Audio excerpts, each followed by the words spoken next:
What's up, everybody? This is Classic Black Dude, brought to you by your host, me, Clark Jones, a.k.a. Pod Strickland. On this show, you get to see the good, the bad, and the ugly. If you care about what's happening with black people and how we really feel about things and not just what we say in public, this is the show for you to tune into. Interviews, we play games, and we really get in the inside stories of everything that's happening, and we get it from the perspective of funny people, from serious people, people that matter like politicians, and people who don't matter like comedians who I just love to talk to. You get to see the underbelly of everything happening in black culture. Make sure you subscribe to Classic Black Dude on all streaming platforms. This is your host, Clark Jones, a.k.a. Pod Strickland. Listen up, Classic Black Dude.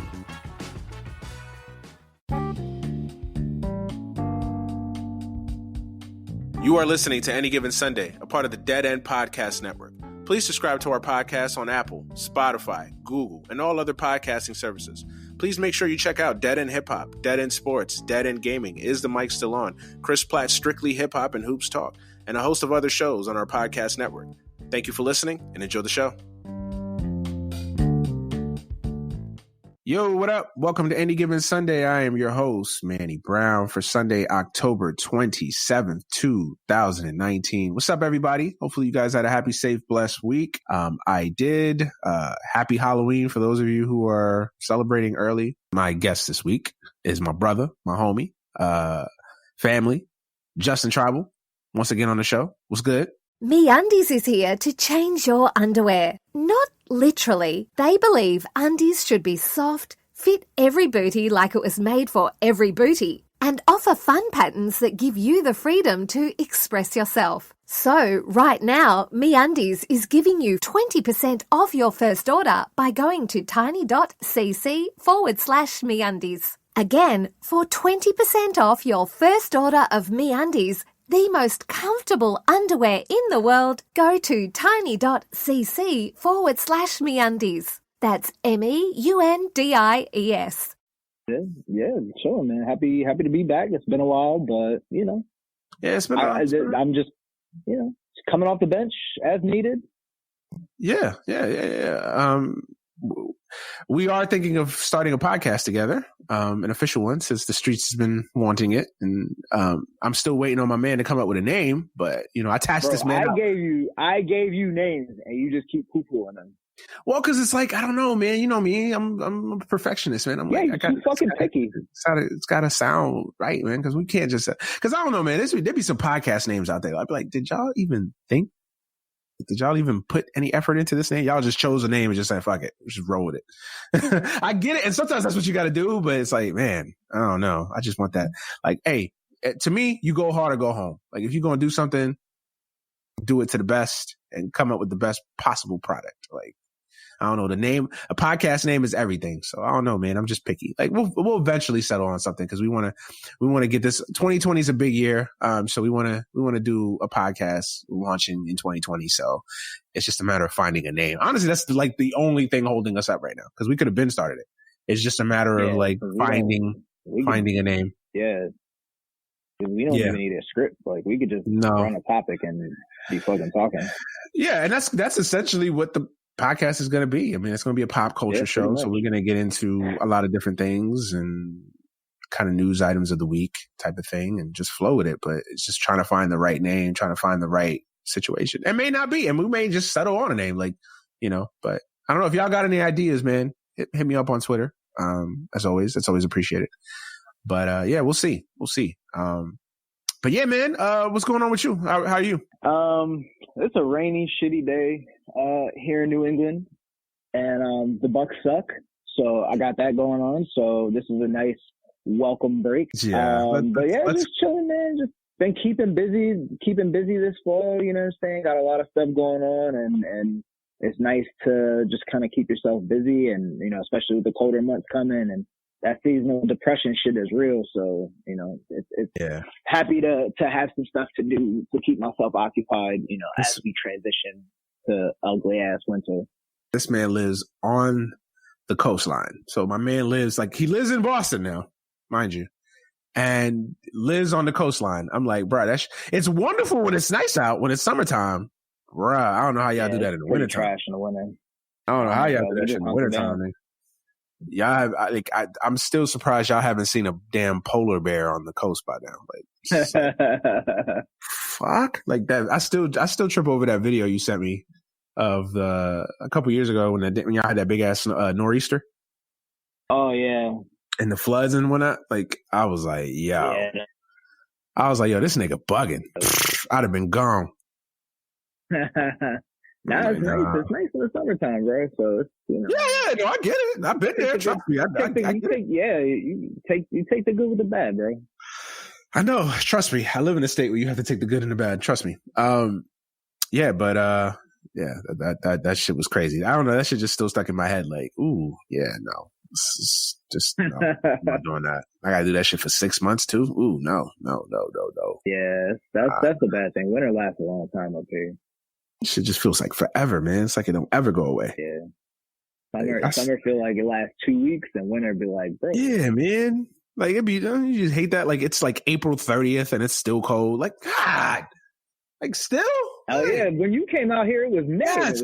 I still tell that story to this day, bro. I was like, yo, that was the coldest May I've ever experienced in my life, B. Like, and the day after you left, it was like 75 degrees. And it was nice the rest of the time. That shit was brick, yo. That Sunday we was out looking for shit. I don't know what we was doing. I was like, yo, it was cold, rainy, windy, raining sideways. I was like, oh, this is terrible. Like, y'all live up here? Like, ugh, this is terrible. I mean, in New York is no different, but I'm just saying, like, oh, God, it's terrible. Yeah. Yeah, it was brutal. And then, of course, Washington is warm at that time, too. And I was like, okay, make it make sense, guys. Make it make sense. But, yeah, so global warming. But the NBA season, man, has officially started. So this preview is a little late. Sorry. But, most teams play 2 games, or heading on their 3rd game. So, it's still apt to do a preview. You know what I mean? There's 3 games in and a long as tedious 82 game regular season. So it's not that out of the realm of possibility to do a 3 game preview after, a preview after 3 games. So yeah, man. Are you been excited about the NBA so far? Have you been excited about, well, first of all, like, have you, like with me, like, this is the most excited I've been for a start of a regular season in a long time. I would say maybe a decade. Close, or like over 5 years, definitely. Like, y'all have had some big, lot of big moves. So I mean, I can definitely see where you would be excited. And for me, but just overall as an NBA fan, though, like it just like I don't know, it just feels like it's more exciting. Yeah. I mean, this offseason was the craziest offseason in sports, really. Mm-hmm. You know what I'm saying? So like, just big players moving, big players getting traded, like. Just so many new destinations for premier players. Like I'm curbing my excitement a little bit, but it's really like, all right, like I really want to get to the shit and see. Cause like the beginning of the season, like NBA season's kind of long. So the way that I feel is like, I'm hyped for the beginning of the season, but at the same time, like I know that like in reality, none of this shit matters right now. I'm with you. Like I'm with you. You know what I mean? So it is the excitement, but it's more so the excitement for like, I don't know, when does the NBA really start turning up? Like April? Well, like as far as the regular season, I mean, some would argue the regular season never turns up, really, and to a point, yes. No, I think like for me, I've always felt like Christmas Day is like the unofficial start of the NBA Christmas season. Is fun.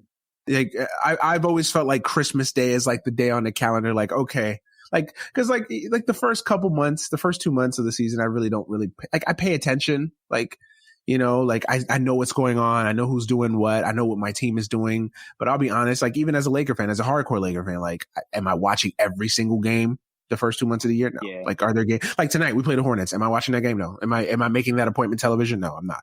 Like, I'll be involved. I'll pay attention to it. I know what's going on. I have the alerts on my phone. I'll have a box score up, now if something crazy, like if, LeBron's going for 90 points, like, yeah, of course I'll pay attention to it. But, but other than that, like, yeah, I'm with you. Like, and I've always told everybody, like, Christmas Day is when like, okay, now I'm officially in like NBA mode. And even then, that's still for like a 2 week. I think the problem with the NBA is that it starts right in the middle, or right in the middle of the NFL season, right in the middle of college football. The October Major League Baseball postseason is going on. So I feel like there's a lot of things going on. So the NBA doesn't really have its own lane that first month. And even in some markets, like you got NHL starting too.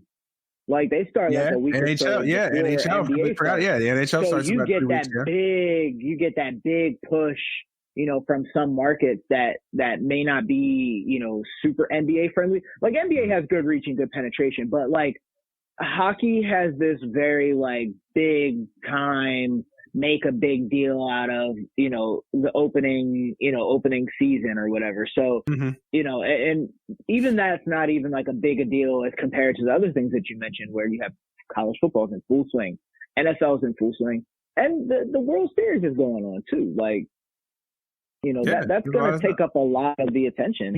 Even with all the big moves that have happened with the NBA over the offseason, it's easy to see how that can get lost in the shuffle on a random Wednesday night. The Boston Celtics are playing, who fucking ever. You know what I mean? And college basketball starts in 2 weeks. That's the other thing. Like college basketball literally starts 2 weeks after the NBA. So it's just like, it is like, I've always said this is my favorite time of the year, sports wise. Like this is my favorite because you literally have the 4 major sports all going on at one time. No other time in the year you have that. So it is the most fun time of the year for me as a sports fan. But yeah, I mean, I feel like the NBA does get hurt a little bit in that sense that, it is going on with so many things. And say what you want about the NFL is still king. So it's going to get consumed by the NFL to a certain extent. So, but yeah, man, I've been excited, and I will say this though, I think this will be the first regular season in a long time where it won't feel like such a waste. Like especially in the Western Conference. Like I said it in a group chat the other day. Like I think this season, this Western Conference is not going to be.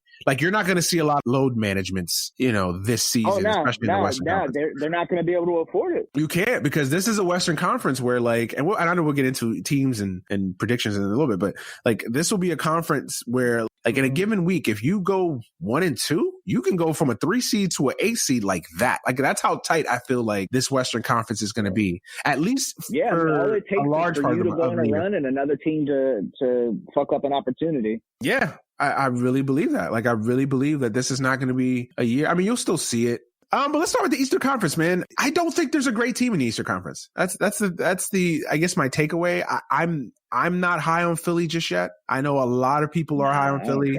I know a lot of people love Philly. I think a lot of people are going to jump on that Philly bandwagon to a fault. To a level of just over annoyance. And I think Philly's going to have a good record just because I think the East is garbage. So I think they'll inflate their stats a little bit by playing the majority of games against the East. But the East right now, like map out the East for me. Like obviously Milwaukee's in the mix. Obviously Philly, Boston, your team, which we'll get to.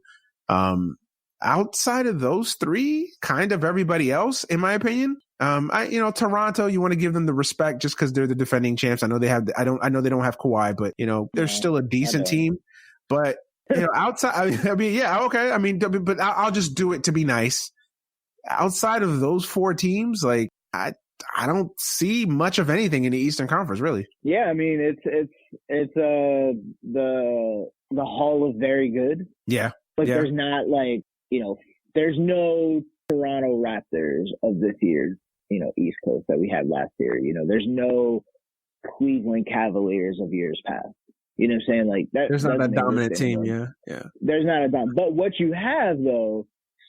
You take that spread of that, that focus of 1 or 2 elite teams, and then you have multiple like pretty fucking good teams that are right underneath them, which I think kind of makes this season a little bit more interesting because the fights kind of mean more. Like we were talking about like over the course of the season and what happens, but these divisional games kind of mean a little bit more because there's not a dominant team. So the talent is more spread out, and the difference between being a 4 seed or a 3 seed could mean a big thing. You know what I mean? Like it could be a big difference.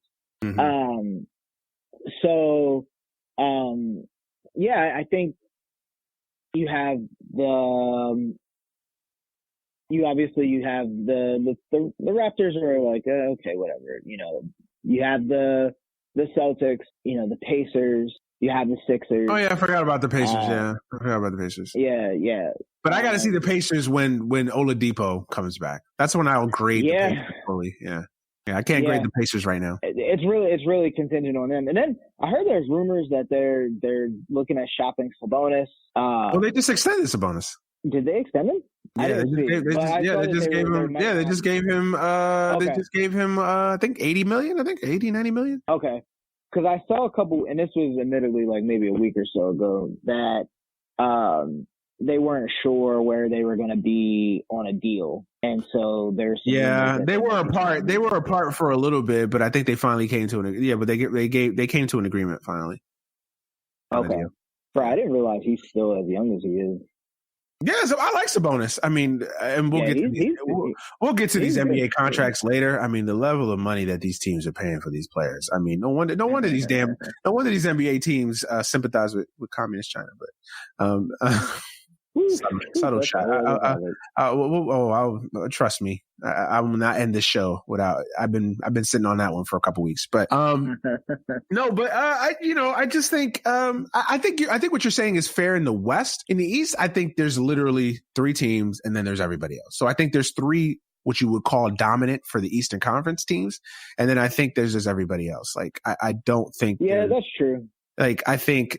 I think the Bucks. I almost called them the Brewers. Sorry, but the Bucks are. I would still give the Bucks the edge. I would think as far as being the number 1 team. I'll go with Philly just on talent, and then Boston, and then there's really a huge drop off. Like a huge drop off. So. I don't know, man. Like, I think right now the East is pretty easy to map out. Like, I think it's definitely going to come down to one of those 3 teams in the final representing the East. So we'll just, I guess it's too easy to focus on those 3 teams. So outside of those 3 teams, give me a team that could actually break through that glass ceiling. Like that you think is a sleeper team. Like what's a sleeper team for you that is in the East that nobody's really talking about or nobody's really focusing on that you think could be very good? Is it Indiana? I think Indiana could be. Honestly, though, I think the Hawks might be able to do some things. Yeah, I'm with you. I was tempted to pick the Hawks. Only thing with the Hawks is they're so young, though. They're so be able to make enough noise to have people respect them. You know what I mean? I think the way the East is designed right now, I wouldn't be shocked. I'm tempted to pick it. I'm tempted to pick Atlanta. The only thing with Atlanta is that they're still so young. And it's hard to really take that next step when they're just so young. That team is just they're babies on the court. So I'm not ready to go just there with Atlanta, but I wouldn't be shocked. Like, would I bet on Atlanta? Probably not, but depending on what them odds look like, I'll drop a little money and make. Yeah, I got to see more from Atlanta. I know Trae Young is off to a hot start, but I gotta wait before I fully go gun ho with Atlanta. Not because I don't like him. I just think that just again, too young that I got to see more. But if Trae Young continues to play like this and that team continues to play like this, then I think you definitely got to count Atlanta in the situation. For me, sleeper wise in the East, man. Let me ask you this. Okay. Let me see if I can make this since you didn't have anything like directly teed up for this. Mm-hmm. Are you drinking the Nets Kool-Aid at all? No. Okay. No, I'm not. I figured I'd ask before you. I think we talked. I thought part of me thought that you might say New Jersey or goddamn. This is I don't respect the Nets at all. Brooklyn. No, I clearly don't. I clearly don't respect them. They've been Brooklyn too long for me to make that mistake. But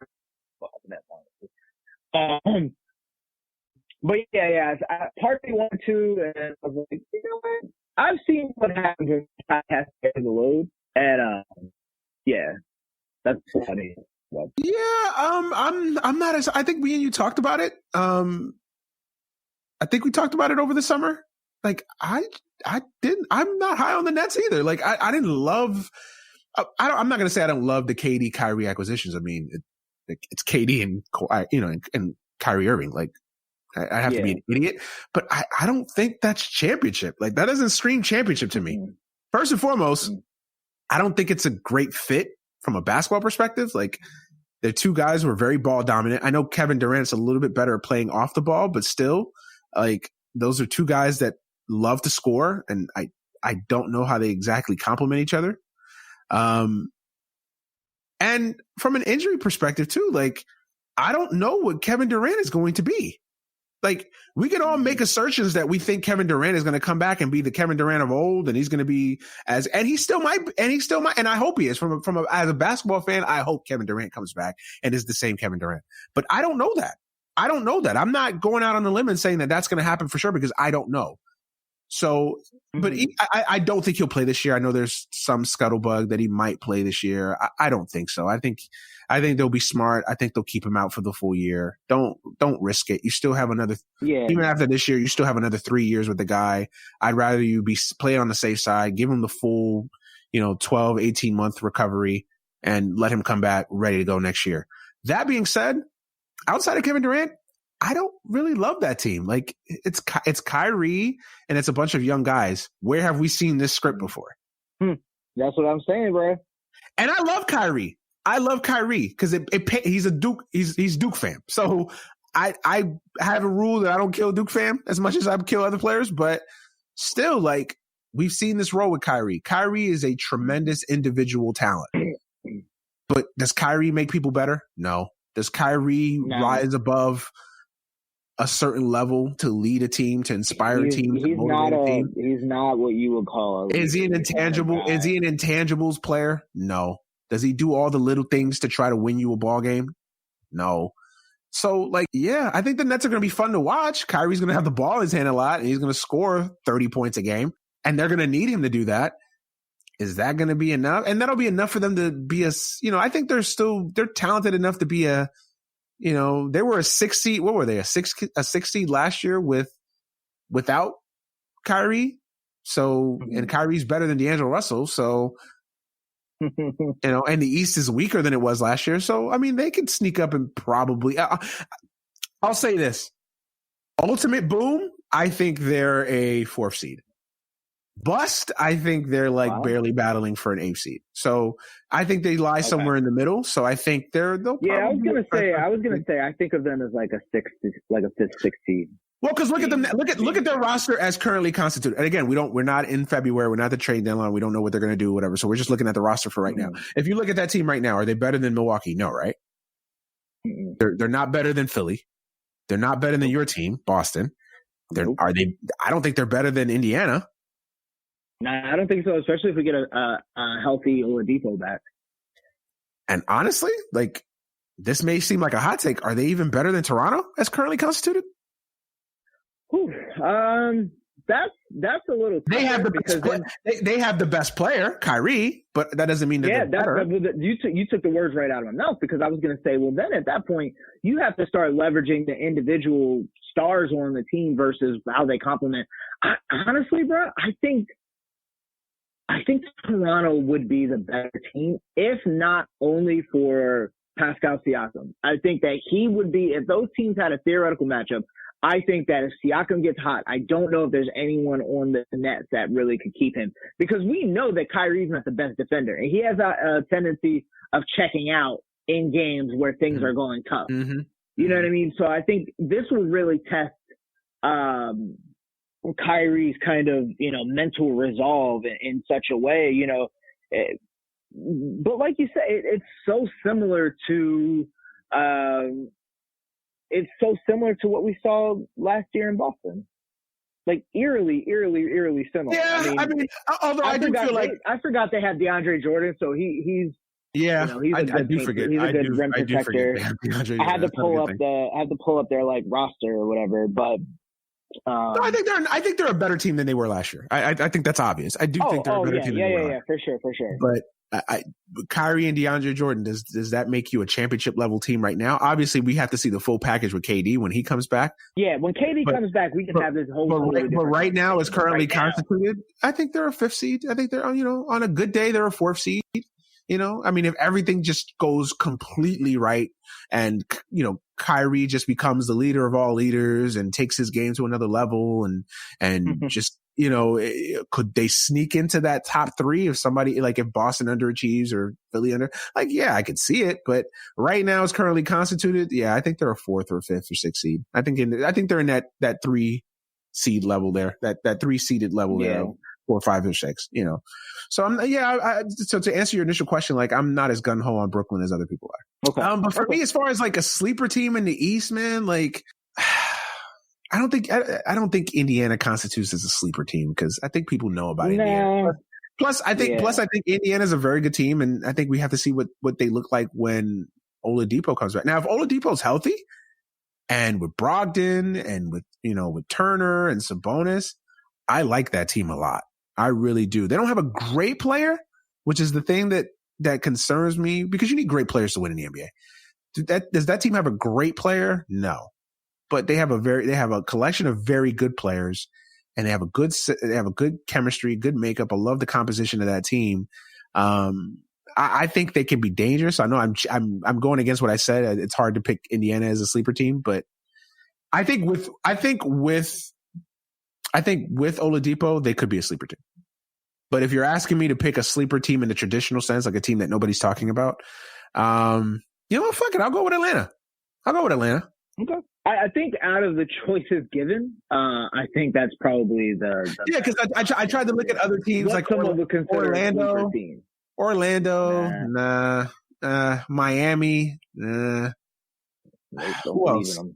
The Knicks. Detroit. Like I think the Knicks are better, but I'm not ready to say the Knicks are a sleeper team yet. No.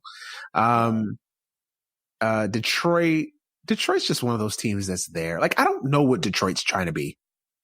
Do you know what Detroit's trying to be? I don't think they even know, honestly. Like, it's weird. Like, Dwayne Casey's a good coach. I just don't know what they're like. What are you trying to be? Are you trying to be the best team in the East, or you're just like, it feels like to me, Detroit's just trying to be the 7th best team in the East. And I think they're content with that. but here's a weird thing, Lloyd. I think they think they're better than that. And I'm just like, no, not really. Like, yeah, I'm glad that Derrick Rose is playing phenomenal to start the year. Like, I'm so happy that he's just been able to find himself again. Because that's good. I mean, I'm gonna tell you right now, story. I thought it was a wrap for him. Like I thought he was done, washed up. Oh, when he left the Knicks, like I after that tenure with the Knicks, like I thought, and even it's weird because he showed flashes with the Knicks, but I just thought, it ended so well, and I just didn't know where he was at mentally and physically. That, I didn't think this was gonna happen, but I'm pleasantly surprised. I'm glad that I was wrong because I'm glad that he's healthy. I really am.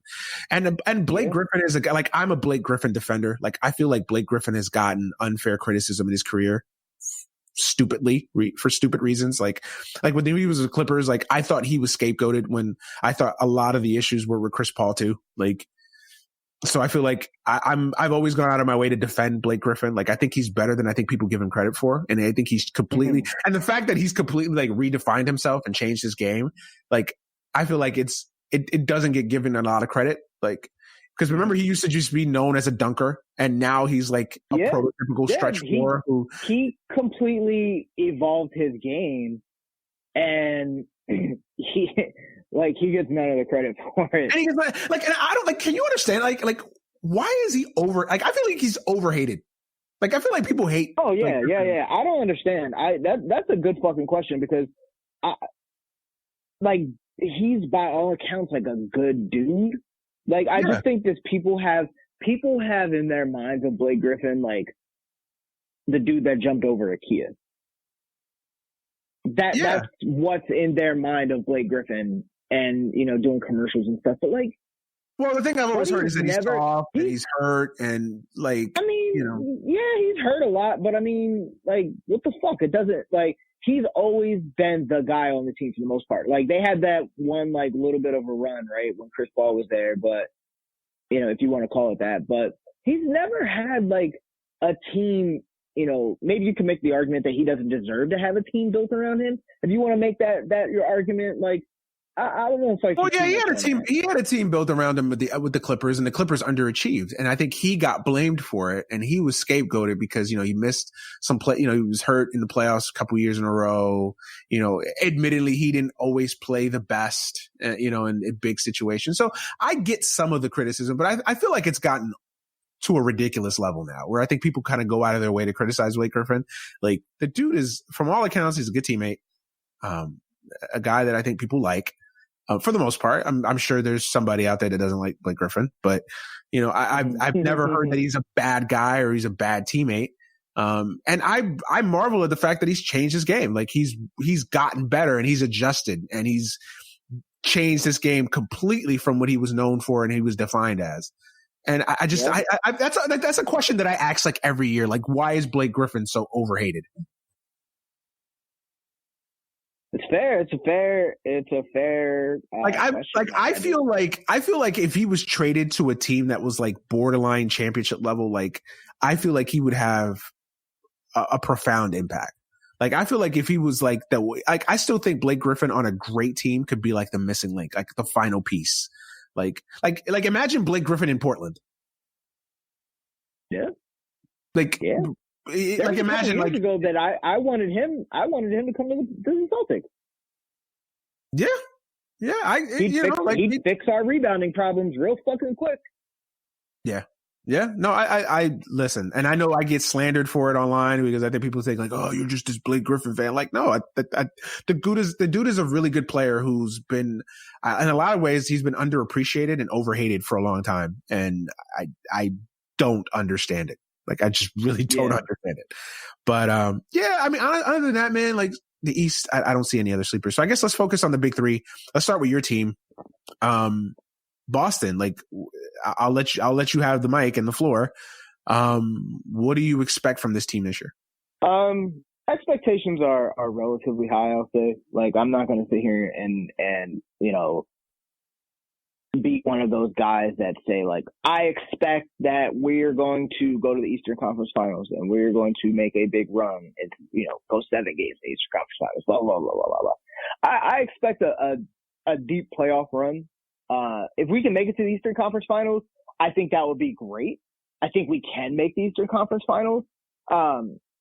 If we don't, I think that the problems that I'll address in a second, I think that'll be the reason that we don't.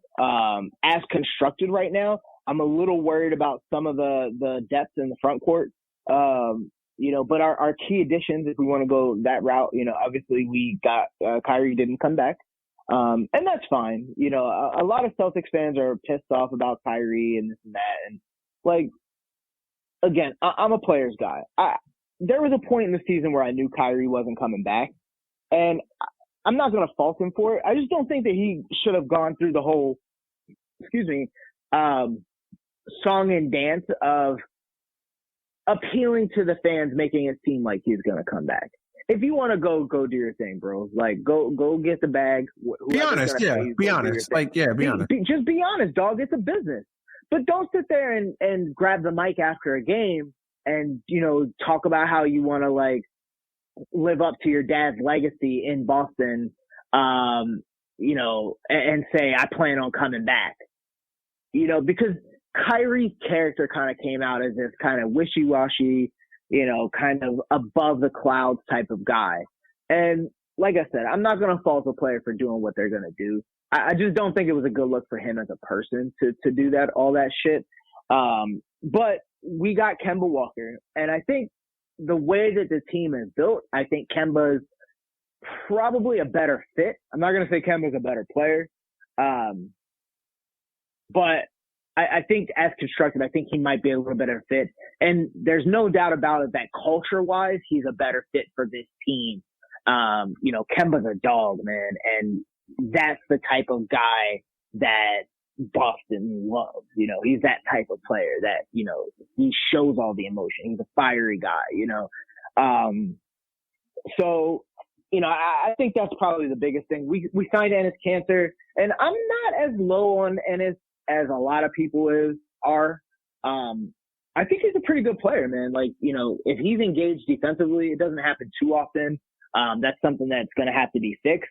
But he's a good rebounder, hell of an offensive rebounder, and he can get you some points in the paint, man. And that's really what we need. We need to not rely on jump shooters, and we need to be able to get back to getting to the rim and finishing above the rim. So the biggest controversy, I guess, is, if you want to call it that, is Jaylen Brown's contract. And I don't know, bro. Like, it's kind of an investment of the future. You know, I don't think it's a horrible deal. Like, I wasn't like, yo, what the fuck? But at the same time, I was like, but if he has a good year this year, he's made an improvement each year he's in the league, right? So if he makes another step, that price tag is going to go way up for whoever, you know, and then you run into another potential Kyrie Irving situation. Yeah. Where, you know, do you have to overpay to bring your guys back? Mm-hmm. You know, what do you have to do to bring them back? So this team is only going to be as good as Jason Tatum allows them to be. You know, we can't see the Jason Tatum of last year taking contested 16-foot jump shots instead of going to the rim. You know what I mean? Like, we just can't see that, you know. And really just, you know, it kind of boils down to the bench too. You know, you got Marcus Smart. You've got Carson Edwards now, Grant Williams. You know, these guys are going to be expected to play a huge role. I think Carson's been lighting it up. He was lighting it up in preseason. That's exactly what we needed, a shooter off the bench. And that kid does not have a shortage of confidence. So I expect he's going to make a big deal over the course of the season. And I think Grant Williams, like, he's kind of one of those intangibles guys. I really love Grant. He's someone that, I fucking love this kid, man. Yeah. I saw him out here making veterans do push-ups for, like, fucking up plays in practice. Like, the kid's just a leader. Grant Williams is going to be one of those guys that plays in the NBA for 15 years and is going to be a very good, solid player. And he just does the little things to win. He's just like, I know this is an overused term, like, oh, he's just a baseball player. He's just a basketball. Like, I think Grant Williams is a basketball player. Like, he's just a guy that you just want on your team. Even at a young age, like, he's just a dude. I watched him in college. I was a huge fan of him always.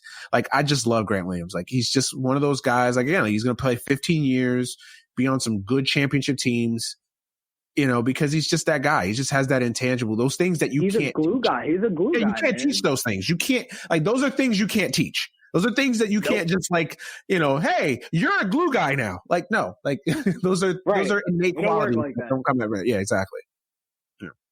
Yeah, it doesn't work like that, man. Like, to be the guy that does the things that he does, even on the court, man, like, he's not out here, like, glory hunting. Like, he's out here just doing whatever he needs to do in order to get his team a win. Yeah. Yeah. You know what I mean? Like, if you need someone to go out there and block shots, like, he's your guy. You know what he reminds me of? He kind of reminds me of PJ Tucker. Like, he's a lesser PJ Tucker. Like, I you know, because he's kind of got the same kind of build as PJ Tucker. He's a little bit he's a little bit bigger than PJ Tucker, but he's kind of a guy that doesn't really have a position. He's kind of a combo 3 or 4. In certain rotations, he could probably play a small ball 5, but, you know, they had Grant out here the other day playing at the 5. Yeah, he's a good rebounder. He can hit the 3. He spaces the floor, obviously. So yeah, no, I think Grant Williams to me is kind of a poor man's. You know, I think if he becomes even a poor man or even a middle class PJ Tucker, then I think Boston got a very good player. I think he can be I think he can be better than PJ Tucker. I'll go out on a limb and say I think he can be better than him. I think he can be like a great value Draymond Green without the attitude. Yeah, I think a bargain bin, a discount store, Draymond Green. Yeah. I don't think that's a reach. No disrespect to him. I don't think it's a reach because he does. If Grant can, Draymond's a little bit bigger, I think. And let me preface this by saying we're not saying Grant Williams is Draymond Green now. We're saying he can become this. Obviously, in 3 years, if he doesn't become that, yeah.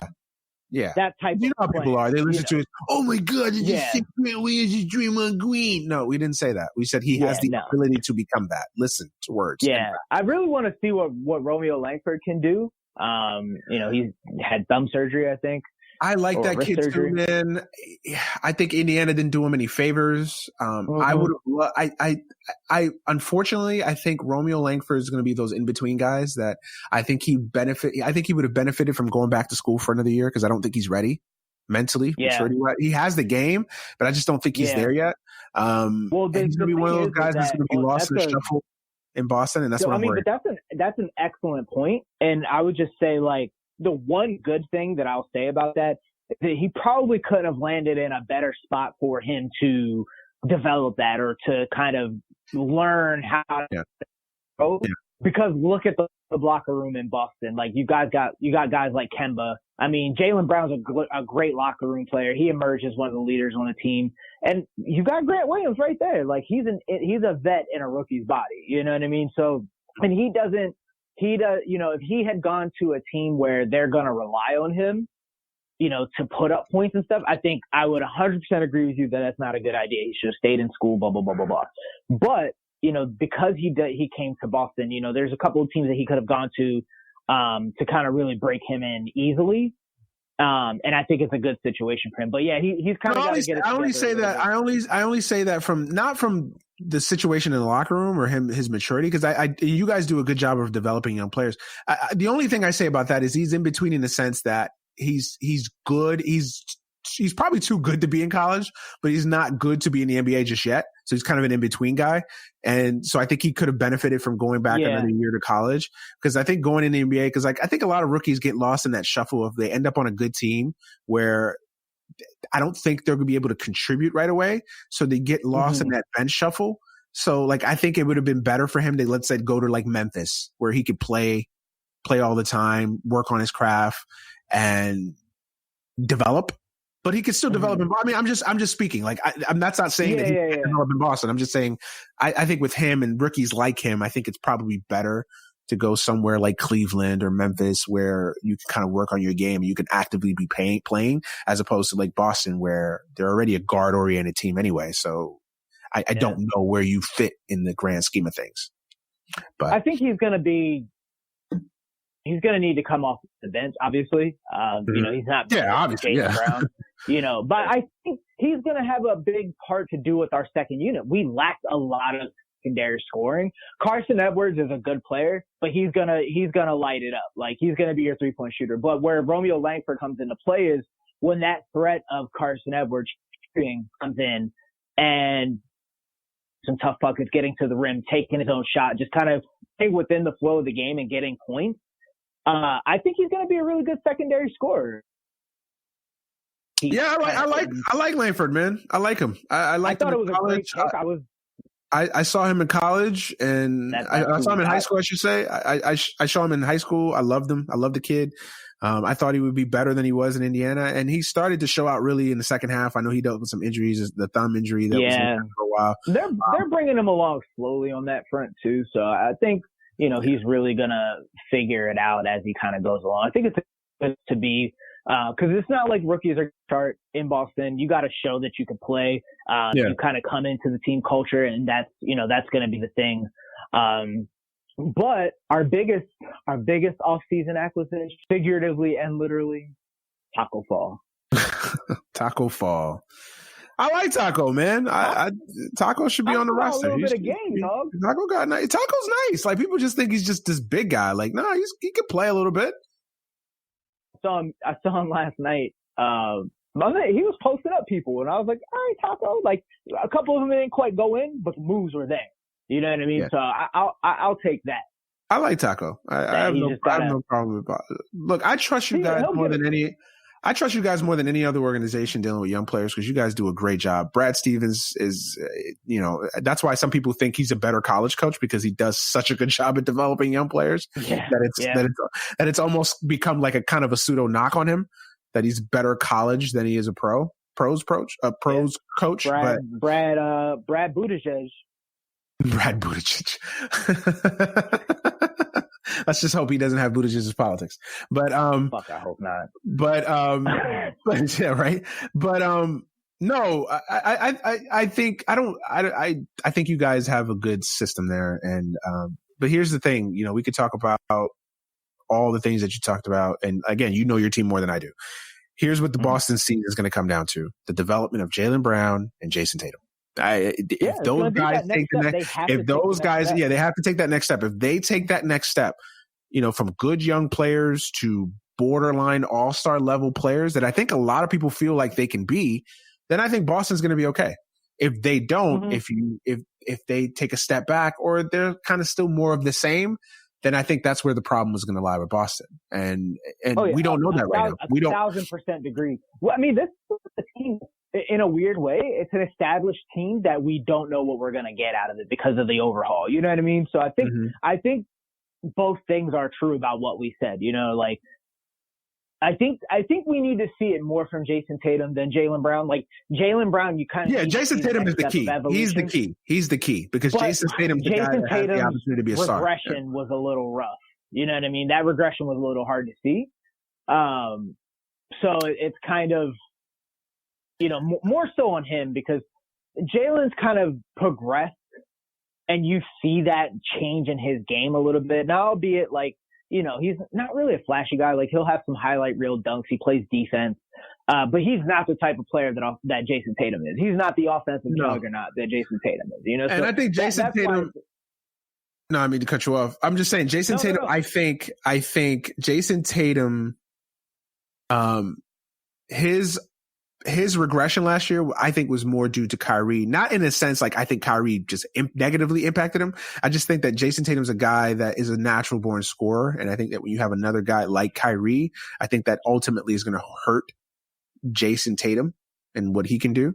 I think this year he should be better because I think, he doesn't have that Kyrie effect. And I think, Jason Tatum being young, kind of being a little bit more passive. I think he deferred a lot to Kyrie. And I think he was still trying to figure out with Gordon Hayward, trying to figure out where. Yeah, I was just going to say that. I think there was a lot of deferring going on. And then Kyrie kind of was like, all right, this is my team. And then this has to be Jason Tatum's team. This has to be Jason Tatum's team. 100%. He's the guy now. He's the franchise. If you can walk away from the 2019-2020 season as a Boston Celtic fan, regardless of where the result is, whether you're in the Eastern Conference Final, whether you're in the NBA Finals, whether you lose maybe not in the first round because that'd be a total disaster, but you know what I mean? Like whether you're in the final, Eastern Conference Final, or even you lose a hard fought 7-game series in a conference semis, like you have to walk away from this year. If you're a Boston Celtics fan, if you're Brad Stevens, if you're Danny Ainge, you have to walk away from this season knowing this is Jason Tatum's franchise. And if you can walk away from the season knowing that, then you're in good shape. If you have questions, if I ask you, at the end of the year in your postseason, postmortem, hey, how do you assess Jason Tatum? Is he the franchise player that we all think he can be? And if you kind of stutter a little bit, or you have to think about that question, or you don't know just yet, I think you have big problems in Boston. I agree. I agree wholeheartedly. That's the big thing about this season. It's going to be it's very much an unknown team, really. Like you don't think of it when you think of the Boston Celtics as that. But I think it is. And I think it speaks to the bigger picture in the East Coast or the Eastern Conference where you're not quite sure what you're going to really get out of any of these teams. Yeah. I mean, I think Boston, like I said, I like Boston's team a lot. I actually like this team in a weird way a little bit more than I do last year's team. Because it's crazy to think I do too. As a fan, much talent. It had too much talent last year. Like, and I know that sounds like an oxymoron. Like, well, can you really have too much talent? No. It's definitely the thing. Can have too much talent. I still worry about what Gordon Hayward's fit is on this team. Still, like, he's still kind of a weird fit on here. To just speak on that real quick, I think the good thing is Gordon Hayward's not like a me kind of guy. Given the rest of the fit of the team, I think they kind of overhit their draft picks. I don't think they expected Jason Tatum to kind of fall the way that he did. They didn't expect Gordon Hayward to break his leg the first game of the year. The first minute of the year. They didn't expect that, obviously. Who could? So and you kind of have a log jam at 3. Yeah, you do have a log jam. Like, ultimately, I think they need Jason. They need him to play close to what he was in Utah. even a lesser version of what he was in Utah. Flip him at the deadline. Coming off the bench as like this when he started coming on at the end of last year, when they use him as like a point forward type, his legs, you could tell his legs weren't the whole way there. They were getting there. But when they were using him as like that point forward type of player, him facilitating, him kind of dictating letting him be the maestro, if you will, he played really well. And I think he's going to be a key to this bench unit with these young guys coming off. Yeah, I mean, he could definitely be an asset. It just sucks that they're paying him so much money. Yeah, you're paying him to be a number 2 on your team, and ultimately he's, you're talking about him as being like, yeah, exactly. So that's a little bit of a problem. I think Boston would be better served for me, and this is my opinion, and you can correct me if I'm wrong. Again, you know your team better than I do. I think he would be better served to be a guy that plays well all year, plays well all the way up into February, shows flashes of the old Gordon Hayward, and then you can flip him for a piece. That piece being a big man, a low post scoring presence, somebody of that ilk. I don't know who that person is. I was going to say, so there's that's a good question. I don't know who that person is. In a perfect world, yeah, that happens. But the only problem that I have with that is like I feel like we've talked about like optics of things a lot this show. And the thing is that, is this how a team who already has a black eye with, a perceived black eye of how they dealt with the Isaiah Thomas situation, how they quote unquote dealt with Kyrie? Let me get into that for a second. It's stupid. I think it's fucking stupid. Let me rant on this again. I'm sorry, because I think this, what exactly did Boston do wrong with Isaiah Thomas? Like, can somebody explain that to me? First of all, they were in contract negotiations. Isaiah Thomas wanted the bag. I don't blame him for wanting the bag. He hurt his hip. He had a serious debilitating hip injury. Boston would have been stupid to sign him to a major deal like that. There's just no way. Like, you cannot under any circumstance blame Boston for how they handled it. Okay, could have been handled a little bit better? I guess. I'm not in that room. None of you idiots on Twitter are in that room to see how it went down. You know what people were saying, not to interrupt your rant, but people were throwing this fucking stupid ass straw man argument into, and they're like, what, the loyalty argument? Oh, he's loyal, and he played when his sister died, and all this other bullshit. Yeah, exactly. I'm not even a Celtics fan. I hate the Celtics, but this idea that Danny Ainge did wrong by, first of all, Danny Ainge is a smart GM. Say what you want to say about Danny Ainge. Danny Ainge has won a championship. He's a smart GM. I know a lot of people don't like him. They think he's too smart for his own good. Like, Danny Ainge is a hell of a GM. And Danny Ainge was in a situation where, hey, trade Isaiah Thomas to get Kyrie Irving. Any GM in America would have did that deal. They got better. Bro, that was a steal. It didn't work. Really? It didn't work. That's kind of on Kyrie. But, bro, you make that trade 10 times out of 10. Yes. They didn't give up shit, really? Yes. So this idea that they did wrong by Isaiah Thomas, first of all, they traded him for a better player. They improved, although not as much as most people would have wanted and thought. They still improved. They were a better team. They instantly became a championship contender with Kyrie than they ever were going to be with Isaiah Thomas. Not to mention the fact he had a debilitating hip injury. Like, what people don't understand, it's not like Isaiah Thomas left the Celtics, went to Cleveland, balled out, scored 30 points a game, and then got a 7-year deal from Denver, and then balled out there. No, that did not happen. So, like, this revisionist history with the whole Isaiah Thomas situation is so stupid to me. Like, stop already. Like, I like Isaiah Thomas.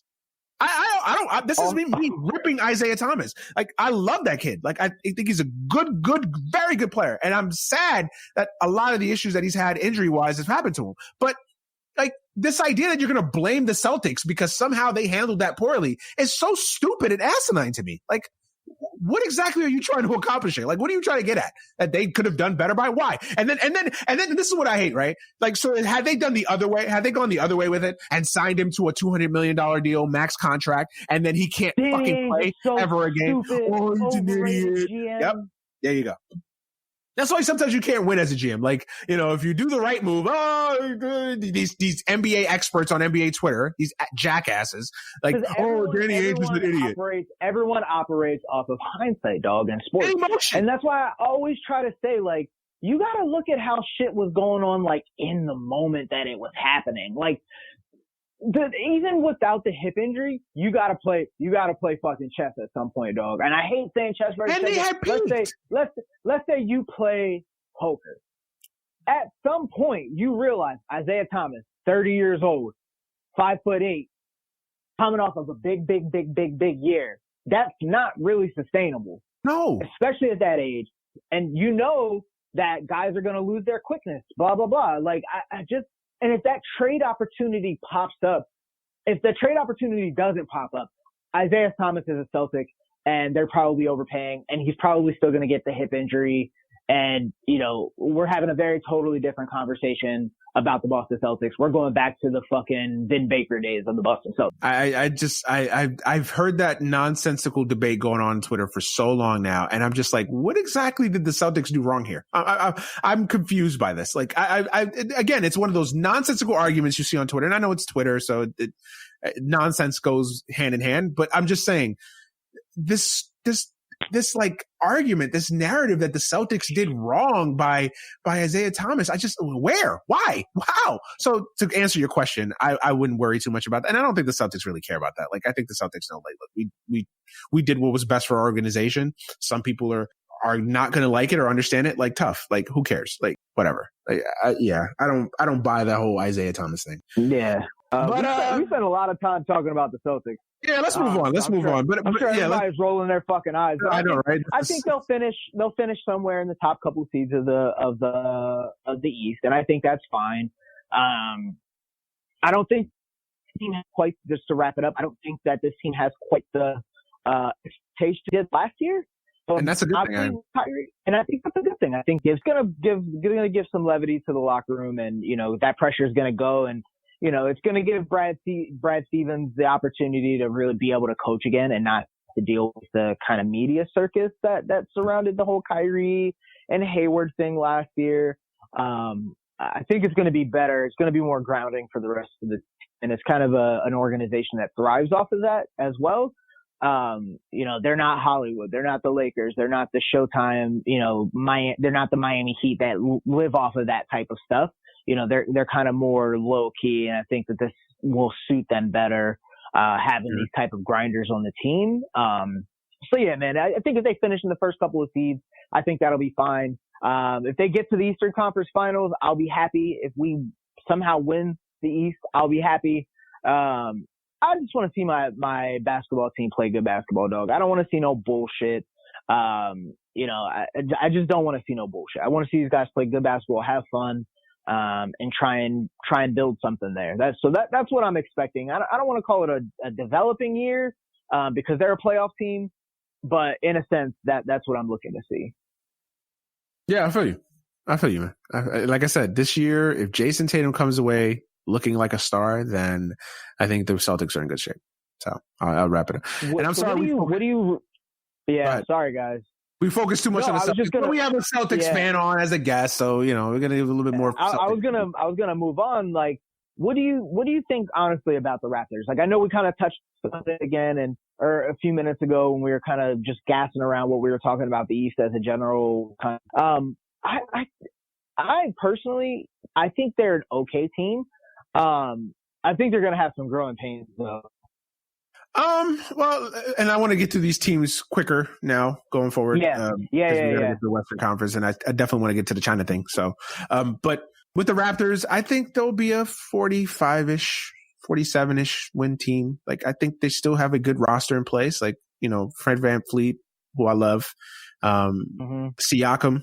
He's kind of a guy who's kind of in a similar stage, you know, as Jaylen Brown and Jason Tatum, if he can take that next step. And I don't think Siakam's a superstar. You know, I don't think he has superstar potential like Jason Tatum per se, but you know, he's a very, very good player. And Siakam could be that guy for them. You know, I don't think they're in a bad shape. Like, I think they're okay. Like, obviously they'd be in a lot better shape if they had Kawhi, but they don't. So, but they're going to have some contracts, but right. But they're going to have some contracts coming off the book. The Marc Gasol contract expires this year, I believe. So does, damn, I'm forgetting my man's name. Why am I forgetting this nigga's name? Ibaka? No, well, Ibaka's I think expires this year too. I think maybe. But who's the point guard? The point guard, Kyle Lowry. Oh, no, Kyle Lowry. Having a brain freeze with that damn name. Kyle Lowry. I know for sure Gasol's and Lowry's comes off the books, I think, this summer.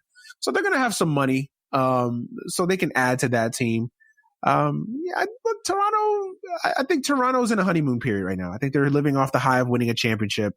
I think they'll have some question marks going forward. What is OJ and a boy? OJ or OG. OG. Yeah. He's a very good player coming back from injury. He's looked okay so far. So, I think that if OG can come back relatively healthy, if Siakam can continue his progression, they have pieces there. And Fred VanVleet is a piece. Like, they have pieces there to build around. But right now, if you're asking me, are they a championship contender? No. They'll be a 4th seed, a 5th seed. To me, Indiana and Toronto will be the classic 4 or 5 seed matchup in the playoffs that'll go 7 games. That's what they are. Like, they're a cream below the championship level teams. Yeah, I think so too. I think that's pretty fair. I think that's a good assessment of them. I just don't know if they have the horses to kind of get them to that next level, like you said. Yeah, they don't. And that's to be expected. I mean, they lost Kawhi Leonard. So it's lost arguably the best player in the game. It's going to happen. Yeah. So yeah, I completely agree. Let's I don't want to breeze through, but let's kind of knock these two teams out quickly. Bucks, Sixers. Let's talk about the Sixers first. I've hinted at it. I'm not as high on the Sixers as the NBA world is. I think that team. I never trust the Sixers, dog. I don't trust the Sixers. I don't trust Brett Brown. I don't trust Joel Embiid. I don't trust Ben Simmons. Nope. Like, I don't trust Ben Simmons in the. To me, Joel Embiid is the most frustrating great player I've ever seen in my life. Like, or one of them, because like he has a lot of like early days Shaq in him, where like now Shaq was never this bad, but what I mean that is like I wonder if like. Because there was a questions a lot with Shaq is like he's so good and he's so dominant that I think he's like I think he gets complacent. Like, I'm so good and I'm so dominant that I can almost like wing myself through this. And I think that Shaq had a lot of that, especially like in early days, especially with Orlando. Like with Embiid, I think he feels like he's so great, he's so dominant that he hasn't there's still an X factor missing with him. Like there's still a toughness level, that intangible. Like we talk about those intangibles, like that thing that you have to see from that truly great transcendent player that I just don't see with Embiid just yet. Like, and I'm frustrated because I think he can be. Like, I think Embiid is a once in a generation talent, but he's always banged up. He's always hurt. Yeah. Like, he's a guy that I like people don't realize, like, availability is a part of the deal here. Like, you have to play. We have to be able to rely on you. And it's never like a major thing, but it's always knickknacks and little injuries and this and that. And they seem like they linger. Like, this is a guy, he's the king of like a sprained finger knocks him out for 6 weeks. Like, these are things that just become a nuisance after a while. I think, and the other thing too is like obviously the injury thing, but it's his ability to completely like unravel at the end of games. And I think the big thing for the Sixers that's gonna really help him is Al Horford is his teammate now, because Al Horford used to just completely shut him down in the end of games when Al Horford was at the Sixers. And I thought, and that was a mental thing. I thought that was a mental thing. Yeah, it's a mental thing. Yeah. And it's probably gonna help him, because say what you want about Al Horford, fucking ultimate. The dude is a gamer. He comes out, he does what he has to do. He doesn't complain. He does all the little shit, like insert all of the intangible. Like, I wish the intangibles that Al Horford has, I wish that you could just transplant them to Joel Embiid. Yeah. Like, look how much better he would be if that was the case. It's like we were talking about Grant Williams earlier, man. Yeah. No, it's the Sixers. I mean, to me, I don't love that team as much as other people. Ben Simmons, I don't love Ben Simmons. I think, he's a supreme talent, but he has a lot of Kyrie in him, in the sense that I don't think he's the greatest leader. There's a lot of stuff written about him on that team last year. Everybody's making, everybody's throwing a parade because he hit a couple 3-pointers in preseason. Like, whoop-de fucking do. Like, let me see it in a big spot, in a big moment with the season on the line, if he can make those shots. Like, again, Ben Simmons to me, what is he? Like, right now we're going into what, year 3, year 4? Like, yeah, it's time now. It's time to take that next step. You know what I mean? To take that put up next or step. shut up.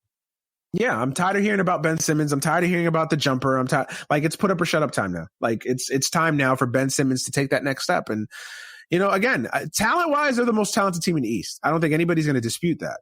But do I trust them? Do I wholeheartedly trust them? No, I don't. What it comes down to is the Sixers have lost a lot of close games because of Ben Simmons' inability to shoot, their inability to play like cohesively in the half court setting, partially because of Ben Simmons' inability to shoot. And that's where they're going to miss Jimmy Butler. That's why to this day, I felt like they should have signed Jimmy Butler. Because Jimmy was a bucket getter, and I think they're going to miss his perimeter defense too. Yeah, and his toughness. Yeah, no, I again, the NBA Twitter loves the Sixers, and I'm taking a wait and see approach. I got to see, because every year it's next year is the Sixers' year. It's the Sixers' process. year. Trust in the process. Remember, trust in the process. But we're 4 years into the process. Yeah. Like, and like I said, how long is this process going to take? Yeah, no, I get it. Yeah. Like, it's at some point, you know what I mean? There has to be something. I just don't know how well built this team is. Check them out and see, how they do. But it's fool's gold in the regular season. It really goes down on the health of Joel Embiid and his ability to kind of get the monkey off his back and really perform. But not having Al Horford there, on the opposite side of him will help. The Celtics have owned the Sixers for the most part, so they have. Yeah. Brad Stevens coaches circles around Brett Brown every time. Yeah. So, and what about the Bucks? Where are you with the Bucks? I don't know, dog, because I don't even know what the Bucks are anymore. Like, they go as Giannis goes. Yeah. And as much as I love Giannis, I think, like, I don't know if he's gonna, I don't want to say that last year was a fluke because I don't want to disrespect the man. And I don't think that that's true. But there's also an aspect of like, hey, can you guys put lightning in the bottle 2 years in a row? I think the Bucks are a team that's perfectly built for the regular season, and then I think in the postseason they're going to struggle, and they're going to struggle because Giannis can't take over games in the traditional sense. Like, he can't score from outside. Yeah, he can't score out. You and I both know everything slows down in the playoffs. Yeah, I mean, they basically created a 36 bear defense on him. Toronto did in the playoffs. they just basically put a wall around him and said, "Okay, you're we're going to make you shoot jump shots." And sometimes they go in, a lot of times they won't. And yeah, now if he takes that next step, and I love Giannis, so I'm not knocking him, but I think Milwaukee's another team they're gonna win their 57 to 60 plus games. I do think they're not as good as they were last year. I think losing Brogdon was a major. Oh yeah, I cannot understate that enough. Dog. That is a major loss for the Bucks. Like, I almost think it's something that it's not talked about enough. Like, losing Brogdon was a big loss for them because Brogdon did so many different things for them. He was a great defender. He handled the rock. He was essentially a point guard for them in a lot of situations. He hit some big fucking shots for them. Big shots for them. Created in the half court for them. Like, Brogdon was a big loss for the Bucks that I think a lot of people aren't talking about. And I think as the season progresses, if they don't address what they lost with him, I think that's going to ultimately be their undoing, because I think Middleton's a very good player. He's not a superstar. He's not a guy. He's a good, I like, even people say like, oh, he's a good number 2. Like, he's a good number 2. I like him better as a number 3. Like, I think if Middleton is your third best player, I love him better more like that than I do like, oh, okay, if Giannis has a night off, like, okay, we can definitely count on Middleton. I'm not sure about that. Bledsoe, I know he had a good year last year. I don't think Eric Bledsoe is a championship level point guard. That's just me.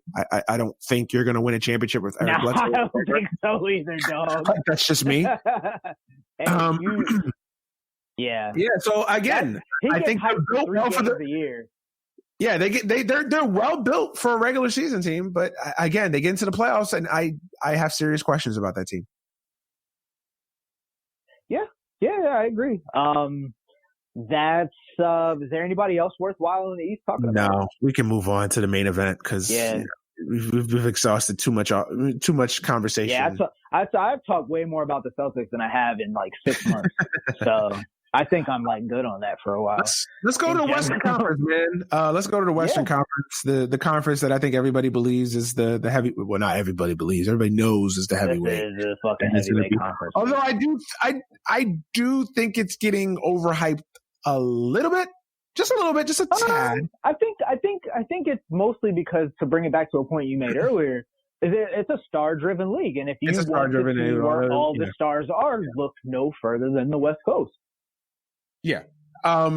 Let's start overall. I think it's getting overhyped a little bit just because, like, I think people are saying, like, oh, Denver's a championship team. Utah's a championship team. No, they're not championship. No, they're not. No, they're not. Denver's still a little too young. They're Denver.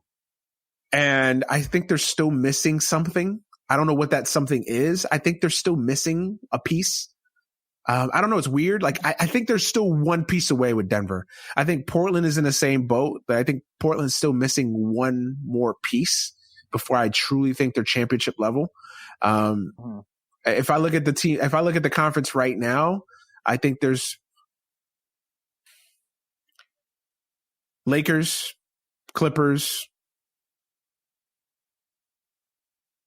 I'll be nice and throw the Rockets in there, although I truly don't believe it. Yeah, I don't. Warriors. Even the Warriors, I don't think. Warriors out of respect.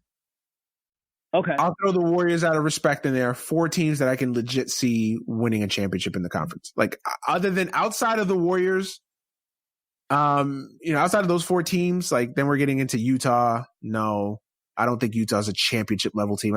People are high on Utah. I'm just like, not there yet. Mike Conley's a good point guard, but I think he's seen better days. Donovan Mitchell, can the real Donovan Mitchell stand up? Like, I love Donovan Mitchell, but like, he's kind of the same boat. Jason Tatum. Like, we need to see that next step now. Denver, I already talked about. Portland, I already talked about. That's 3 teams right there. That's 7. And then you've got like your Mavericks of the world, young, exciting teams, New Orleans. So I do think that the conference is getting a little overhyped. But let's go on. Let's focus on the 4 teams that I mentioned. Let's start with the Rockets. Where are you on the Rockets? I'm very much wait and see with the Rockets. I just am not sure. I'm not sure, dog. I don't know how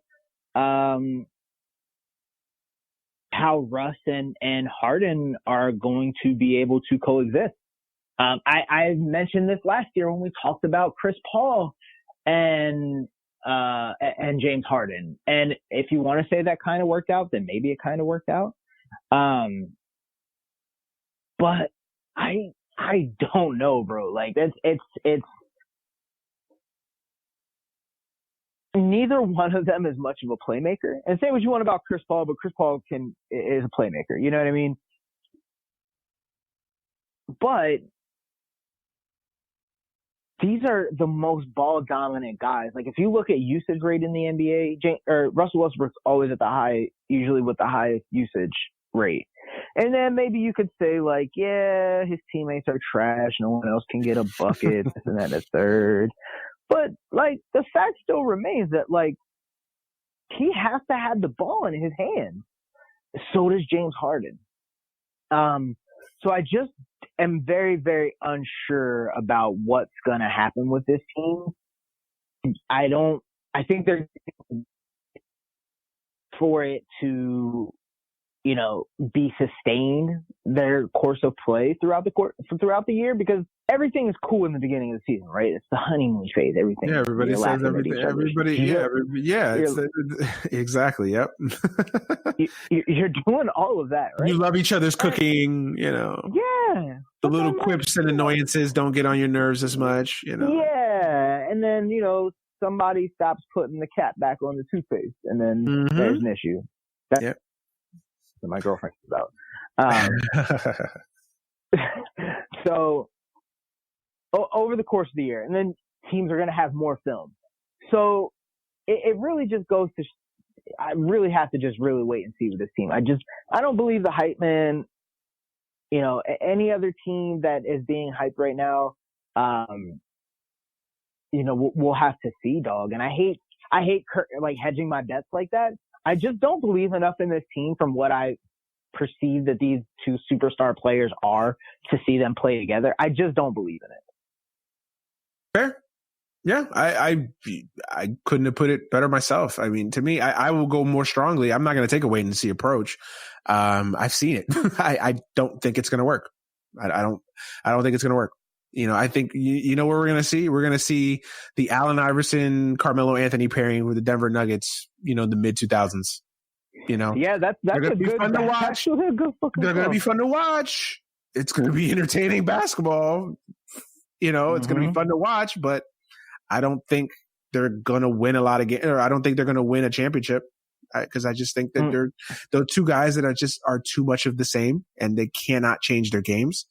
Like, I think their games are so predicated on them doing what they do best that I don't think there's much room to change, honestly. So, I mean, James Harden, I guess out of the two, I think James Harden's a little bit more capable of playing off the ball just because he's a better perimeter shooter.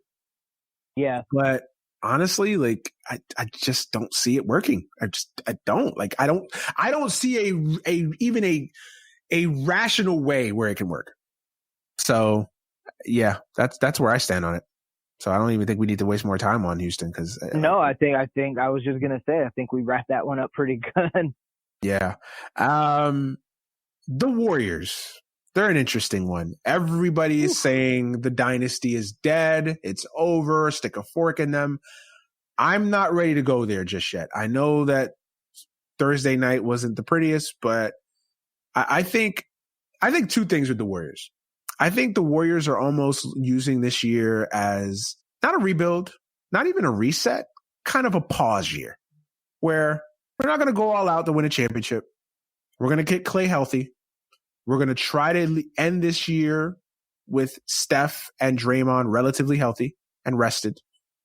You know, we'll win our 44 to 40. Yeah, we'll win our 44 to 52-ish games. You know, not sneak into the playoffs, but be a mid seed. You know, if we win a round, great. If we don't, whatever. It's more rest for our guys. And I think you'll see the Warriors really ramp it up next offseason and next year. Like I like when people tell me like, oh, the Warriors dynasty is dead. No, I don't. I think it's on pause. I think that as long as you have a healthy Klay Thompson, a healthy Steph Curry, a healthy Draymond Green, that coach, that GM, that organization, that department, that basketball front office, like, to me, they still have a chance to win a championship. So I'm not selling that team short. So in the short term, are they as dominant as they were a year ago? Of course not. Like, clearly not. But I don't think they're going to be as bad. I think they're still figuring out some things. I think they're still figuring out, like, okay, which one of these young guys that we brought in can play? Which one of these guys, like, how do we replace Iggy? Like, I think they're still figuring things out. I think the Warriors you saw on Thursday are not going to be the Warriors you're going to see in March. That makes sense. Yeah, I think so too. I think this is going to be the D'Angelo Russell experiment. Is going to be pretty interesting. I think still don't like that move. I still don't like that move. Yeah, I don't. It felt like a panic. It felt like, even though I praised it because I still think it's smart, because I still think it'll work out in the sense that if he plays well, you can flip him and get something. And if he doesn't play well, or if he plays well, you can either, three things can happen. He doesn't play well and you're stuck paying a guy $100 million that, you could argue is not worth it. He plays well and you flip him. He plays well and you figure out how to use him. I think they're going to end up flipping him. I don't know. I think so too. I don't know because but again, that player is kind of like the same thing with the Gordon Hayward situation. Like, I don't know who, but I think they'd be smart to flip him. But I don't think they'll flip him in February. I think they'll flip him in the offseason because I think they need to be sure of what Klay Thompson is before he comes back. And I think Klay Thompson is going to come back healthy. That's another thing. Like, I think they're going to take their time with Klay. I think they're going to be smart with Klay. I don't think they're going to rush him back. I think they want him to ultimately be healthy. I will say this, though.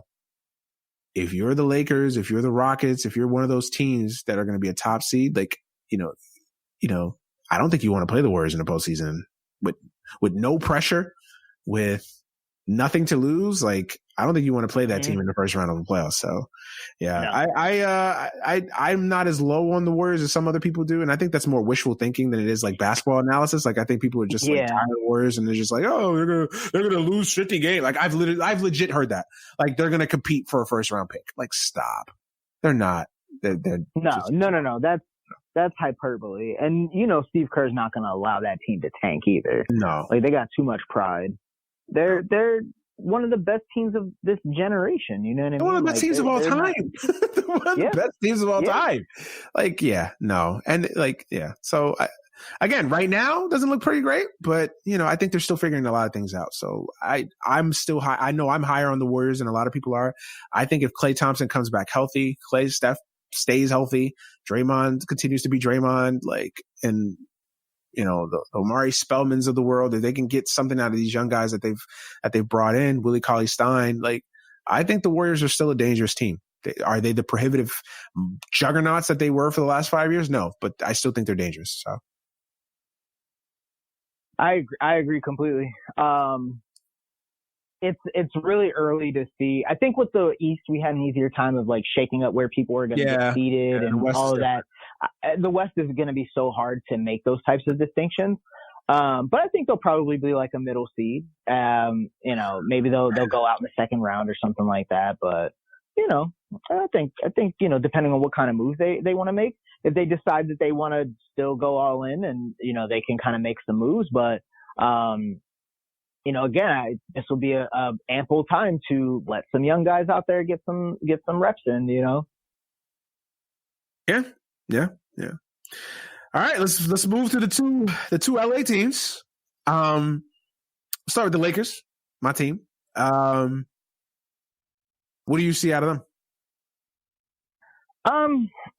I think they're going to be Western Conference Final contenders, if not, you know, contenders for the whole thing. If not favorites for the whole thing. You know, you got two of the best players in the league, you know, on the same line. You know, if we can see what a fully healthy and engaged Anthony Davis can do, keeping in mind that LeBron is 1 year older, I felt like we kind of start to see LeBron kind of lose some steam towards the end of the year last year. And part of that's probably because the team wasn't really going anywhere. But we got to keep in mind LeBron, you know, for all the many feats that he has shown us, he's got a lot of miles on them tires, you know, so. Absolutely. I think it's going to be really where the key is for you guys is the guys not named Anthony Davis, not named LeBron James, maybe not named Kyle Kuzma, what they're able to do. But you guys still need Kuzma to take the next step. You know, kind of what we were talking about Tatum and Brown. We need Kuzma to take the next step. Need to see Kuz more engaged in other things other than scoring, especially with his role on the team is going to be different. They need to play him more minutes, but in order to play him more minutes, he has to be better at other aspects of his game.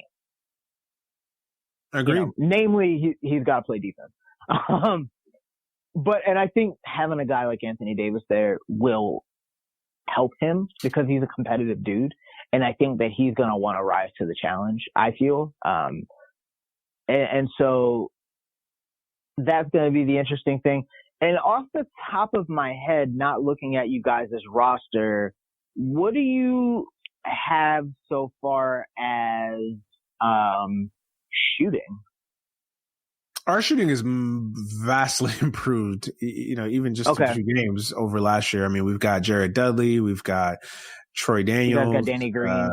Danny You Green. guys have Danny Green still? Yeah. Yeah, we have Danny Green, Troy Daniels, Jared Dudley, Avery Bradley. We're much. I mean, again, are we the Bucks when it comes to shooting threes? No, but we're definitely improved from a perimeter standpoint. And of course, and Anthony Davis can step out and space the floor, and LeBron's three-pointer has improved from when he first started, obviously. And Kuzma is not shy about shooting threes. So, I think we're a better shooting team. Look, as a Laker fan, I was not happy on Tuesday night. I thought we let a. Oh yeah, I meant to ask you about that. I was not happy about it. I thought we let a golden opportunity slip away. I thought it was a good opportunity to kind of assert ourselves early in the season and say, like, no, like, this is still Lakers town. This is still our squad. It's still our year. Like, to me, you have to beat the Clippers without Paul George. Like, you got to beat the Clippers without Paul George. Like, that goes without saying. That being said, look, I think ultimately Western Conference Finals, I'm saying it right now, I think it's championship or bust. Like, this team, this roster, how you winning the championship or getting to the finals. At the very least, getting to a final. Okay. Like, you have to get to a final. Like, that's the expectation. That's what I would say. I was being a little bit nice. Because of new roster kind of turnover, but as a fan, I could, but that's me being objective. I don't. Right. If it was my team, because we had this conversation about the Celtics last year, and I said, hey, we need to get to the finals or else. So it's the same thing. So I definitely get it.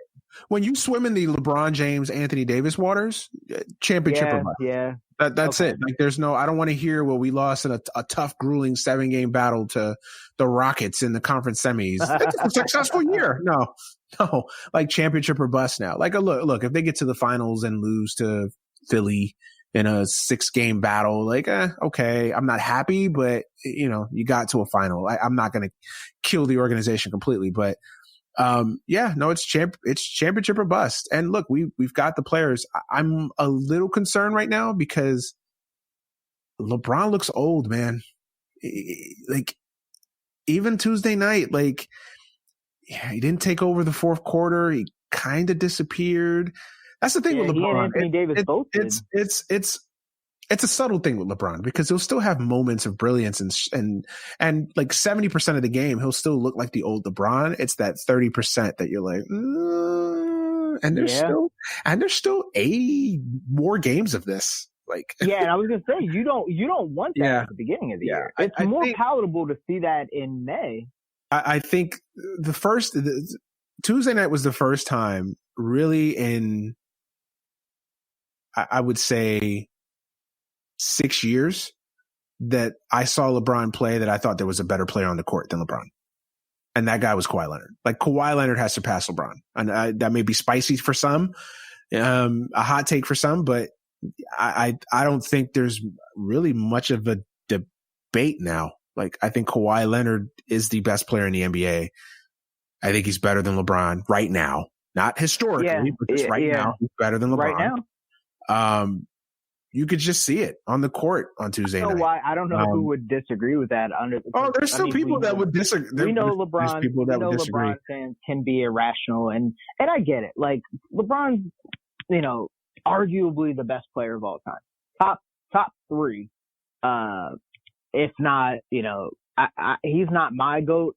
But if people want to make that argument, I let them have it. You know what I'm saying? Like, I can, you could make the argument. I'm not saying I agree with that argument. Yeah, you can make the argument. Of course you can. Just like you can say Magic is the greatest player of all time. Like, I wouldn't argue something like that. You could say Kareem Abdul-Jabbar. It's like, right. That's how you say arguable. Super subjective. Yeah. And so that has a lot to do with how people perceive LeBron now, because he gets that path. But like I let off when I was talking about the Lakers, and I'm glad you expounded on it a little bit more as a fan. We know that Father Time is undefeated, and my concern is that I don't think Anthony Davis is really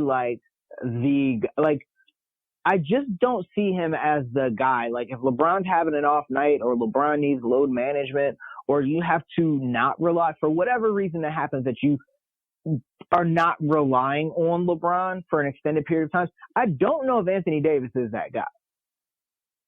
For all of his talents, to take over games, to be that focal point of an offense, to be that guy? To be the dog, man. I disagree with you on that. Like, I think he could definitely be. I think he's definitely the guy. I think the problem I've always had with Anthony Davis is his health. Like, he's a guy that has always had. I always perceive Anthony Davis to be just kind of coasting. And maybe it's a byproduct of his environment. You know, maybe it's because he's in New Orleans. I've seen times where he's got it on. I don't know. I think Anthony Davis was somebody that was kind of frustrated with the whole New Orleans situation. And look, I didn't like the way he exited New Orleans. That's all, folks. At the end of the year, when you basically force the organization into not playing you for essentially 2 months, like I thought that was a bad look. Like, I lost a lot of respect for Anthony Davis for that. That is not to cut you off, but I just want to add something to that. And that's what pisses me off about a lot of these players. Bro, you know what the organization is like. You know what's happening with this team, and you still signed a mega extension. Like, yes, I know you have to get paid. Go chase the bag. Go chase the bag, right? But don't come to me 2 years later, woe is me, oh, this team sucks, blah, blah, blah, blah, blah. It's like, bro, like, you know this team sucks, and you are making a lot of money because this team sucks. You are taking a lot of this team's money. You know? Yeah, no, I could. You know, you're not preaching to me. I'm with you on that. I second that. Like, I feel like a lot of these players. It's the Andre Johnson rule, as I like to call it. Everyone always waxes like this beautiful song about Andre Johnson with the Texans, and Andre Johnson never got a Super Bowl, and da da da da da da. And I'm like, bro, nobody kept telling him to re-up there. Like, he didn't have no problem not getting a ring when they were throwing them checks at him. You know what I'm saying? Like, there has to be this balance of, like, yes, you have to get paid. But at the same time, if you re-up with a shitty team, you know you re-up with a shitty team. Like, you got to take that into consideration. You got to take that into, like, that's not a legit grievance, dog. I will say New Orleans. I blame New Orleans more in that situation than I do Anthony Davis, because I think they just did some terrible, like, firing Monty Williams was such a bad move. Like, I've never understood that firing ever. Dell Demps was not a great GM. He made some questionable moves. So I wouldn't necessarily entirely blame that on Anthony Davis, but I agree with you. I think so. Not every situation is the same, but I do agree with you wholeheartedly that I think these players wax poetic about signing, you know, complaining about, you know, not having enough help, but yet they re-up with bad teams in situations that are questionable. Like, what did you expect? Like, the writing was on the wall long ago. But yeah, no, I think Anthony Davis has a lot to prove this year. I think it's you know, he needs to bring it this year completely. He needs to play 75, 76 games this year. Be in the discussion for the MVP. I think the offense should run through Anthony Davis now. I think LeBron should take more of a secondary role. Just from what I've seen just when I saw Tuesday night, I know they played a lot better and LeBron went off Friday night against Utah, but like the nights of LeBron scoring 30, 10 and 10, I think those need to be far less now. I think it needs to be more of a facilitator LeBron. I think it needs to be more of a secondary option LeBron. Take over when need be. Take over when you see your spots and your moments, but Anthony Davis should be the guy. But I think the X factor for the Lakers. This is the perfect time. This is the perfect time for him to do that, because if we're talking legacy wise and we're talking like ego wise, no one's gonna fault him at his age right now. How is LeBron? 35? Yeah, gonna be 35. Is it? I think he's 35. Yeah, or I think he's gonna be 35. One of the two. He's gonna be 35, like in December, I think. No one's gonna like really fault him, or his image isn't gonna take a hit because he is kind of taking backseat to Anthony Davis at this stage in his career with everything that he's done. You know, so I think that's a great point that you bring up. Like that this is the time. This is the time to do it. And occasionally when the team needs you there, then you step up and you be LeBron of old. You know, you be number 6 LeBron from the Heat. But I think this is the time where he needs to like really. Like his hair, he needs to let it go. The biggest thing with the Lakers right now is the X factor is Kyle Kuzma. If he comes back healthy and has taken that next step. Again, hate to bring it up again for like the fourth time on the show, but that next step, like Donovan Mitchell, like Jason Tatum. That's the story of this fucking the league right now. It's a transition period of the NBA. Like, absolutely. The old guard is getting old, dog. We getting old. If Kuzma can take that next step and become a superstar or at least borderline level all-star, then I think that the Lakers will be okay and they'll be competing for a championship. It's on Kyle Kuzma. I also think we need a point guard. I'm not in love with LeBron playing point guard. I know that he's kind of always been a pseudo point guard in a lot of different situations, but I think a playmaking point guard is definitely a need. I like Caruso. I like Quinn Cook, but I don't think starting them. Y'all have one. Oh, Rondo. Well, we have Rondo and. No. You had a young playmaking point. Don't get me started on Lonzo. We trust me. We don't have enough time, and I'm trying to get to other things before we wrap up. But Lonzo's still a sore subject. But no, man. He looks good. He does. First game wasn't all that great, but he got better in the second game. But this would be good. This is the last thing I'll say about Lonzo is I think the pressure being off of him. Yeah. It'll help be great. Yeah. Not having those lights to play in there. I mean, nobody really gives a fuck in New Orleans, but yeah. Oh, bruh. I know we're talking about playoff teams and all that. But real quick, Zion, that knee injury worries me because I'm scared that this nigga is just gonna be eating jambalaya and eating beignets. I've had this conversation on many a group chat. Like, I'm not like, I feel like that's an overplayed narrative so far. Like you think so? I'm not an expert.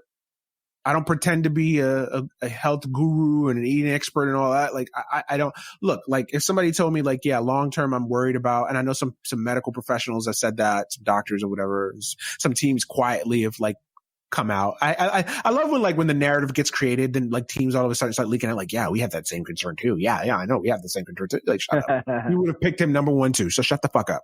I'm not an expert. Like, I don't like if somebody was to convince me that, yeah, his body type is going to have long-term issues on his, I could see it. Am I willing to go gun ho and say, yep, he is going to have 4 injuries in his knee every year because he weighs 280 pounds. Like, I don't know that. I don't know that. And I don't think anybody else that's not a medical professional knows that for certain. So to say that out so flippantly, like, I think it's a little bit of an overplayed narrative. Now, that being said, yeah, could Zion stand to lose 10, 15, 20 pounds? Like, yeah, absolutely. Absolutely. I don't think it would hurt. I don't think it would hurt him in the slightest. But maybe he's this unicorn. Maybe he's just this unicorn that is designed to just play at 280 pounds. And he's not fat. Like, he's not fat. Like, Like, part of the annoyance of it too is like, oh, like he's fat. Like, that body, he's not gonna play. Like, acting like he's walking around like Robert Tractor Trailer. Like, he's not. He's he's bro. I wish I was in his I wish I had his body figure. People treat him like he's Eddie Curry, man. Like, yeah, he's not Eddie Curry. Like, stop with this. That's why like the narrative gets a little overplayed to me. And I know people will say, well, you're a Duke guy, so you're getting defensive. I actually give that like 50-50. Like, I think that he's not he's not fat, by any means. But the weight does concern. Is it a concern? Yes. Do I think that it should we just have podcast episodes and segments on First Take about it? Like, there doesn't need to be a peer reviewed journal about it, but I think it is worth raising an eyebrow at. Like, motherfuckers are watching his fucking how he dunks and when he jumps down and how he lands, like the Zapruder film. Like, see, that's where his knee stress is going to happen. Like, no, none of you are medical professionals. To be fair, niggas was doing that with Greg Oden because this is a different concept, but one of Greg Oden's legs was like longer than the other one. And that's why my man like had the crazy knee injuries and shit. But people will break down the sports science of it. Yeah. And to be fair, Greg Oden is Greg Oden, Zion Williamson is Zion Williamson. And I think don't ever get like it fucked up when I make these references that I'm ever. No, I'm not saying you. I'm just saying in general. I think people need to throw that out. Yeah. Like people that because you know how I am, but maybe people when they hear you and I make these comparisons between people, we're not directly comparing them. A lot of what we do is compare situations and things like that. But I hope Zion, and the other thing about that before we wrap it up, unless you have something else, is that it being a meniscus worries me just a little bit more than if it were something else. So you know what I mean? Like, if it was an ACL, like, yeah, I'd be worried. But we've seen guys come back to their old selves after an ACL. A meniscus injury has a tendency to kind of be degenerative over time. Like, remember Kobe had problems with his meniscus? Shit, Brandon Roy had meniscus problems. Yeah. You know, so that's something that I would, especially if you combine the weight. Yes, it's good weight if you want to quote unquote call it good weight, but weight is weight to the knees, and especially with the explosive player that he is. Right. You know, but we'll see. Maybe like you said, I guess I'm just not that worried about it, because I think that I just assume he's going to lose weight eventually. Like, if he stays relatively healthy, like, they're going to get him in a gym, because a lot of Zion is like baby fat. Like, the kid is 18 years old. Yeah, like, that's true. Like, he's still got a lot of like teenage baby fat. Like, he's going to lose that. He's going to get into his man body eventually. I'm not that worried about it. I want to see how he comes back from the meniscus tear. If everything lines out, if no complications, he's going to come back right around Christmas Day. They'll probably hold him out a little bit longer just to make sure he's healthy. You know, let's say, let's for argument purposes, he comes back January 1st. If he comes back January 1st, has no complications from the knee, balls out, because that's the only thing people have on him, that the injury. Mm-hmm. Because when you see him in preseason, when you see him play, that kid is a monster.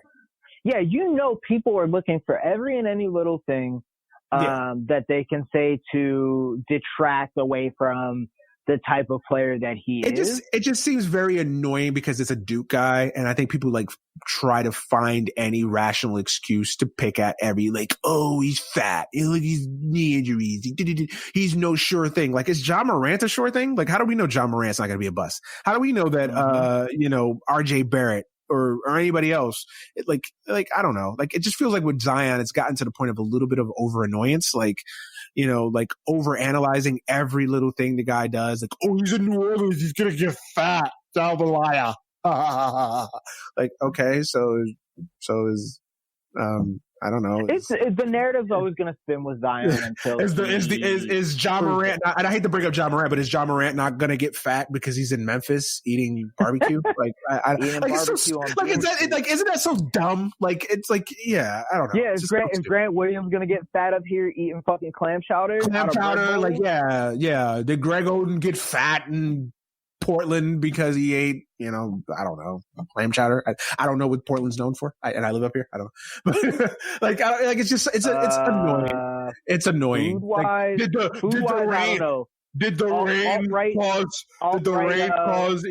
the rain cause him to stay inside and hide from the Proud Boys? It's so dumb. Like, it's like, like, again, now if he gets hurt in January, 2 games after he comes back, yeah, then okay. Like, I think there's something there, but let's let things play out before, like, people were already writing his epitaph before he had played a game. Right. And they were doing it in college, bro. Like, yes. And I'm the farthest thing from a Duke lover. And even I bowed down to the fucking king. I was like, yo, this kid's legit, man. Like, he's going to develop his game, and he's young. Like, I think he's going to figure it out. My only concern is that, like, yeah, I made the jambalaya joke. That was mostly a joke. But I do worry a little bit about the meniscus, considering, like, it could be a reoccurring thing. But Blake Griffin, like, fucking broke his kneecap twice, tore multiple fucking, and he came back. And over Derrick time, Rose. Derrick Rose. Yeah, Derrick Rose, like, yeah. No, I mean, look, is it a concern? Absolutely. And I don't want to sound flippant about it, and I don't want to sound like defiant or like a Duke fan just trying to support Zion. No, I think is it a healthy concern? Yes. Should be writing, op-eds and newsletters about Zion's weight? No. And is it like an overplayed story? I think it is. I really do think it is. Again, I need to see it play out. I need a larger sample size before I can definitively say, like, yep, he's too fat. Yep, he needs to lose weight. He needs to be at 250. Like, let's let it play out first. That's my thing on that. And then just to kind of finish, I think we talked about the Lakers enough. All right, let's wrap it up with the teams, man. With the Clippers, what were your impressions on the Clippers, and what do you see out of the Clippers? I mean, I really think, given their roster right now, I think it's definitely championship or bust. Considering Kyrie's pedigree. Kawhi, you mean? This team. Yeah. What did I say? Kyrie. I do the same thing all the time too. Yeah, I meant Kawhi. I do the same thing all the time too. That's what I'm thinking. This team is going to be ridiculous on defense, dog. They've got animals. I think they got dogs. Kawhi is the best. Kawhi is the best two-way player in the game. He's arguably the best one of the best two-way players in history. Paul George is probably the second best two-way player in the league. And you got Pat Beverly, who's a great, defensive one. I really like this roster, man. They've got guys that aren't like super great. But the complement of these guys, how they fit together, the difference between a guy like Lou Williams and the difference between a guy like Pat Beverly, like that balance is something that a lot of teams don't get to have. It's really, really, really nice for them to have it. And Kawhi Leonard's a guy that has proven that he can do it in the playoffs. He can do it in June. Paul George is a guy that rises for the big game for the most part. I disagree with you on that one. Ooh. I mean, we got our first disagreement there. The infamous playoff P. They got cooked by my man Joel Ingles. Like, I don't know, man. I don't know about that. I think that was more of a byproduct of the situation and what was going on. I don't know going on over there. But I think this will be good for him. I think this will be good. They've got a lot of nice complementary pieces, like I said. So I think as of right now, because of the defense, I think they're going to be better than the Lakers. Considering, they're a more complete team than the Lakers. They're a more complete team. And I think it really kind of LeBron is going to be the pivot point for both of these teams in such a way. If this is a sense where LeBron has slowed down, I think it's going to be rough for the Lakers, and that's going to obviously favor the Clippers, just because of the proximity. Obviously, they share the same building, but also in the standings too. It's going to be those teams are going to depend on each other a lot in a weird way versus how they play against other Western Conference teams, if that makes sense. No, I get it. I get it. I was slow to jump on the Clippers bandwagon. I didn't want to for obvious purposes.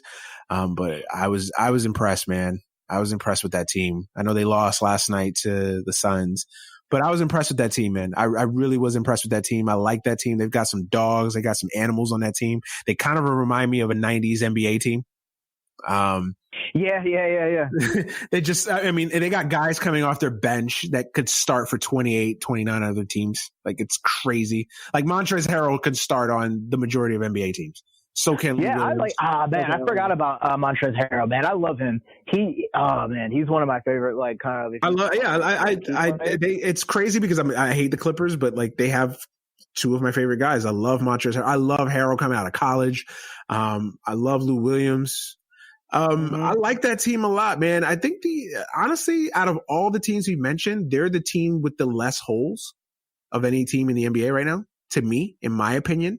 Like, there's the least of question marks surrounding the Clippers than I do any other team. I think the only question marks that I have with them is, where does Paul George fit? Because honestly, just from watching them, I don't even think they need Paul George. Like, I think they're on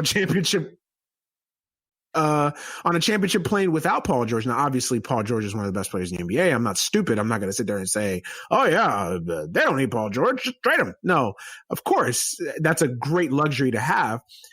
That would concern me a little bit, is just kind of trying to find a fit for Paul George, because he is very similar to Kawhi in a lot of ways. They need the ball in their hands. They kind of play the same position. So it's not a perfect fit for me. So where does Paul George fit fit. I guess he could play the 2. I guess he could play the 3. You want to go with an extreme small ball lineup, have both of them in the front court as your 3 and your 4. I guess. I think that's what we're gonna see. I think that's what you're gonna see. I don't necessarily love a lot of that. Me personally. So I think the fit of Paul George is going to be big, and I don't love Paul George as much as other people do. I think he's a little overrated, but I think this is if they figure out a way for this to fit, I think this is the perfect role for him, because I think I've always thought of Paul George as a great Robin, not a great Batman. He's a great supporting actor. He's not a great lead actor. And I think this is the perfect role for him to be a great supporting role, because he could kind of do the little things, play two-way, be a Yang to Kawhi Yang. But again, finding the fit, trying to see where it all plays in together. I think that's going to be the biggest question mark for this team, honestly. But other than that, I don't see many holes with the Clippers, man. I mean, they got Lou Williams that could come in and cook off the bench. Pat Beverly is a stabilizing force in the backcourt, especially with defense. I guess if you want to be nitpicky, who's their point guard? I think Pat Beverly's still coming off the bench. I think he's starting. If you want to be nitpicky and say they don't really have a true quote unquote point guard. Yeah. But honestly, I think the Paul George fit is probably the biggest question mark that I have. Yeah, and out of all the teams we listed, like, I think they're the ones with the least amount of holes. Yeah, I mean, it's like if your team's only problem coming into the city or into the season is where am I going to play? How is Paul George fit in? Yeah, I do. I do think it's a luxury to have, for real. So, all right, man, rapid fire. Who's in the finals for the East? Who's your finals pick? Who's your finals pick right now? I know it's stupid to make a finals pick in October, but we'll go ahead. Yeah, I'm gonna say Clippers Bucks. Okay, Clippers Bucks. I just my ego will not allow me to pick the Clippers. I'm sorry. Even though the basketball, the broadcaster in me, with everything that I just said, should pick the Clippers. My ego won't allow it. I'm going to say Lakers and Celtics in the finals. Oh, wow. I think that's a plot twist no one else saw. How great for the NBA. Because it's easy to pick. It's easy to pick. I think the majority of like the basketball world has either picked like the Lakers or Clippers and either Bucks or Sixers. Like it's not really like breaking any news there. So Milwaukee. So that's you're cutting out a little bit. I think the Celtics, as constructed, I don't know if they're going to be able to beat the Bucks. Not taking into consideration that part of me feels like the Bucks kind of hit lightning in a bottle last year, caught lightning in a bottle. So I'm a little torn between the two as they relate to each other. The only reason I picked the Celtics is because, like, watch it. All the pressure was on them last year and they folded. And then watch this year when they have no expectation and no pressure and Brad Stevens figures out how to get them to a final. Like, that's how weird sports is sometimes. Like you've seen it right now in baseball with the Nationals. All these years they were hyped up with Bryce Harper. Then they don't have Bryce Harper. Nobody expects anything out of them. They start the year 19-31 and then they make it to the World Series. Like, sports sometimes is weird and goofy like that. So. That's my own, like, literally, I know that's not like pristine basketball analysis, but like, that's my only like caveat and my only point for bringing the Celtics. And plus, I really do think that the Celtics will be better equipped this year than they were last year. Because of course they were more talented last year, but and that Celtics pick is more of an indictment on, I don't trust Philly and I don't, not that I don't trust Milwaukee. I got to see. I'm going to take a wait and see approach with Milwaukee. Just put it that way. Yeah, that's fair. And if the Lakers made it, like I would not be surprised that happened either. It's going to be a good season. I think I might have to stay up late a little bit. Vogel concerns me. Because I think Vogel's a good coach. But, I trust Frank Vogel to figure out how to best efficiently use AD and LeBron and Kuzma and, yeah. So Vogel sometimes gets in his own head about shit. Hey, here's a little bit of a rapid fire question. How fast do you think it'll be before Jason Kidd sticks the knife in Vogel's back? Whew. Christmas? Thanksgiving? Before MLK Day. Okay. Okay. All right. Because I'm giving him the benefit of the doubt to have a little Christmas forgiveness. Maybe. We'll see. And then the dog days of winter come about, and then that's when niggas really get mad. But yeah. Jason Kidd was my guy. He's a snake, dog. Oh, he's clearly a snake, but it's Jason Kidd. What else do you expect? But people still swear that he's going to be some big time coach. Did they miss the Nets run? Did they miss the Bucks run? I confused. Yeah. But so we'll see. It's going to be an exciting season, man. I'm legitimately excited and looking forward to it. Like, it's been a long time since I felt this way about the NBA. Really, it's been some years, really. Before I let you go, man, I got to touch on the China situation real quick. We'll end with that. What did you think about the whole China controversy and how the NBA reacted to it? Because I have strong opinions on it. Yeah. So a couple of observations. It's perfectly okay in LeBron's case to shut the fuck up about stuff. Yes. First and foremost. Bro, just say no comment. Just say no comment, dog. Because or just take the Popovich and Kerr approach. I don't know enough about the situation, so and even their approach was bullshit.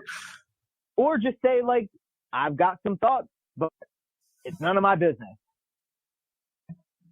Yeah. You know what I mean? That's all you have to say. That's all you have to do, bro. For him to double down on it too and say Daryl Morey is uneducated on the subject. What kind of fucking company man yes a massa shit is that? We know your brand is global. We know the NBA brand is huge in China. However, for you to make the comment and to say and double down on it and say that the man who posted a picture on Instagram is uneducated about what's going on over there is just completely ridiculous when you haven't weighed in on it yourself. And for all of the good things that LeBron has done about speaking up about social injustices in America and, police brutality and all of these things and all the good things he's doing with the schools is just a complete contradiction of the good things that we've seen him do over the years.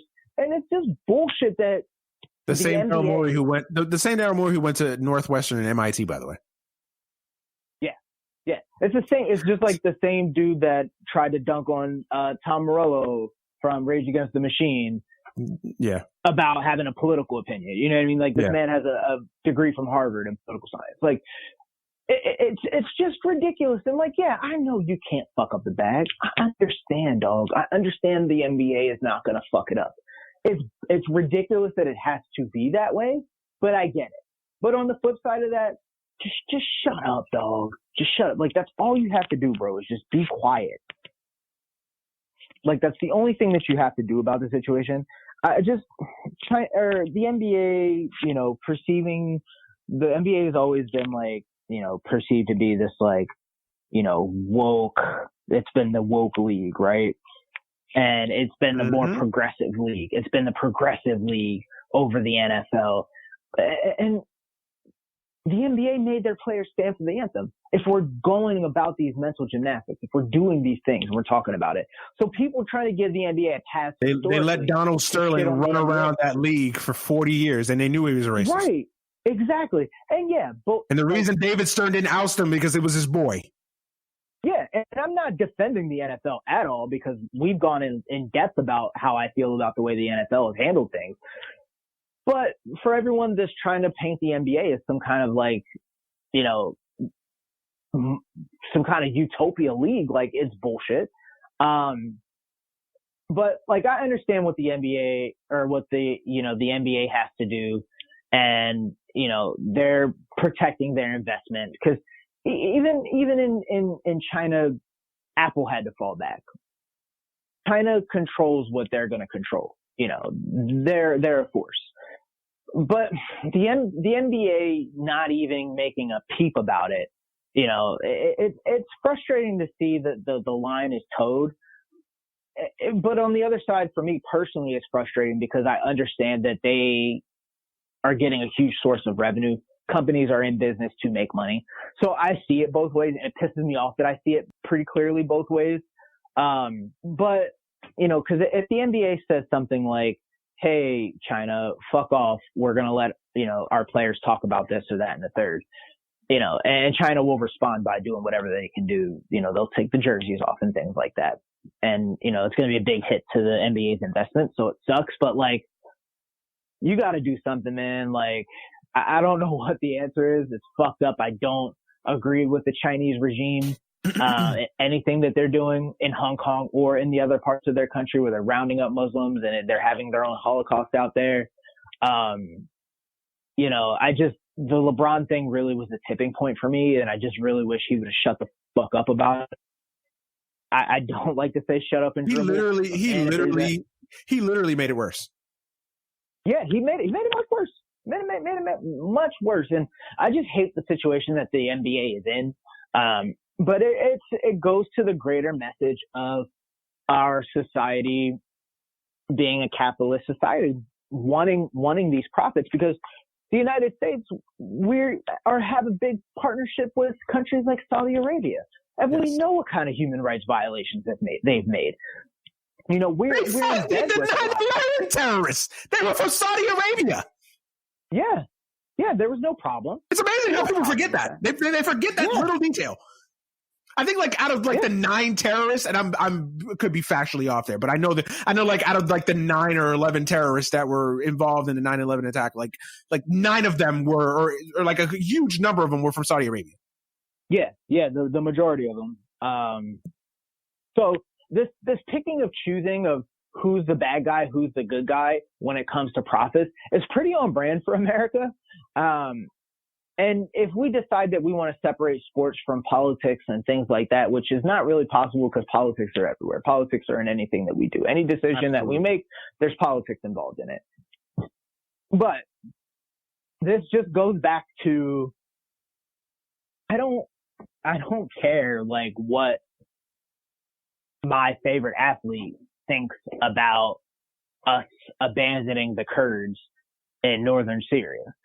You know what I mean? Like, I don't care. True. I want my favorite athlete to fucking, like, yeah, if they want to speak up about it, cool.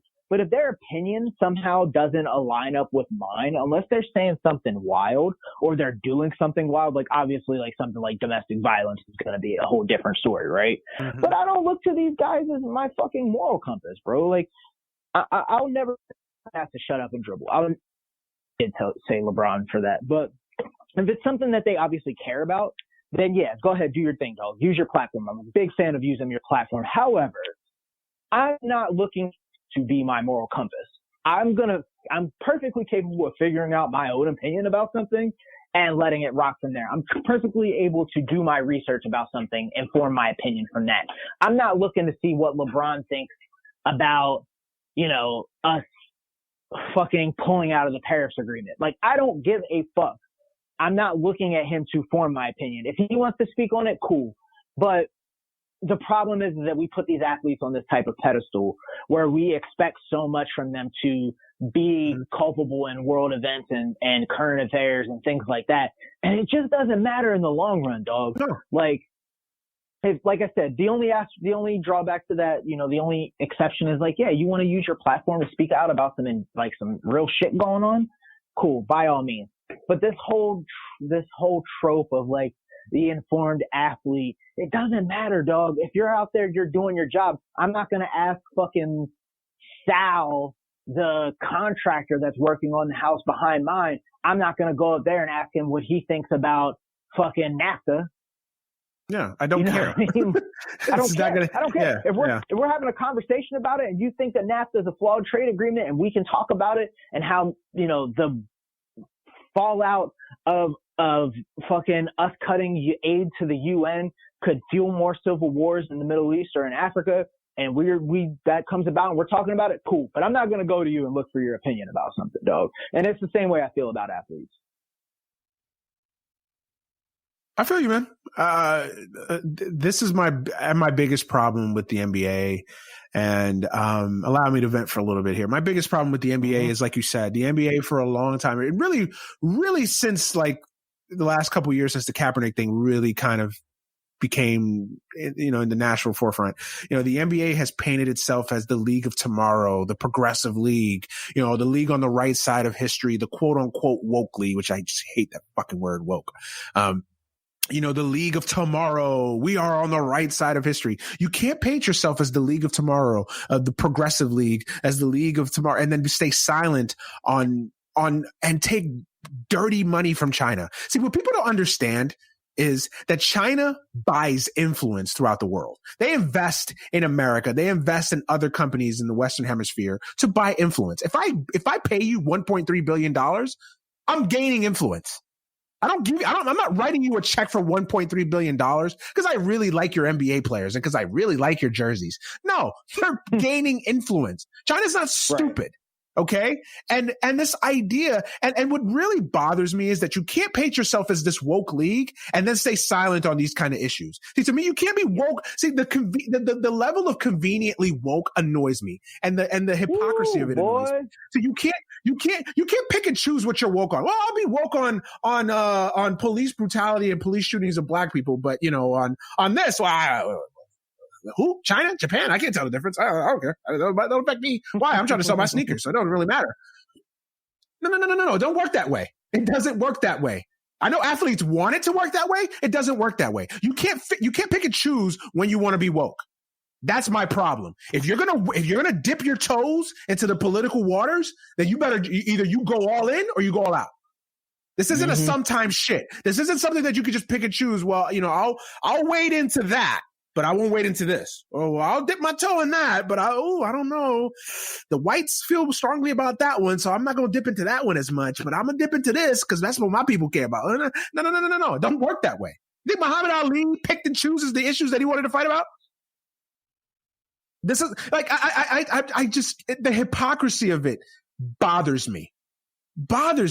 I mean, for Tillman Fertitta to come out and to have no balls and not even back up his own general manager. You could argue his second in command to basically say Daryl Morey's tweets don't represent the Houston Rockets organizations and their views. Oh, really, Tillman? So you're a communist who doesn't believe in freedom of speech. Is that what you're telling us? Mm-hmm. Oh, no, that's not what I said. Shut the fuck up, okay? How big is the bag you're collecting from China, Tillman? How big is it? It must be great that you basically sold your soul and your morals and ethics. Look, I understand that we are a capitalist society and the bag is everything and it's all about the money. I'm not stupid. And I know that sometimes I'm too idealistic even for my own good, but I'm not stupid. I get it. These are billion-dollar corporations that are about making money. But I think that sometimes you have to put what's right and morals and ideals and principles over the bag and the bottom line. The fact is the NBA doesn't need China. Like this idea that the NBA needs China, like, oh my God, what would the NBA do without the Chinese money? Like, oh my God, well, they're going to fold. They're going to be the WNBA. No, they're not. The NBA has survived for 50, 60 plus years. They're fine. They'll find some other. Yes, it's greed. But see, this is my problem. This is my issue, right? Just come out and say it. Hey, they're getting us a $1.3 billion check.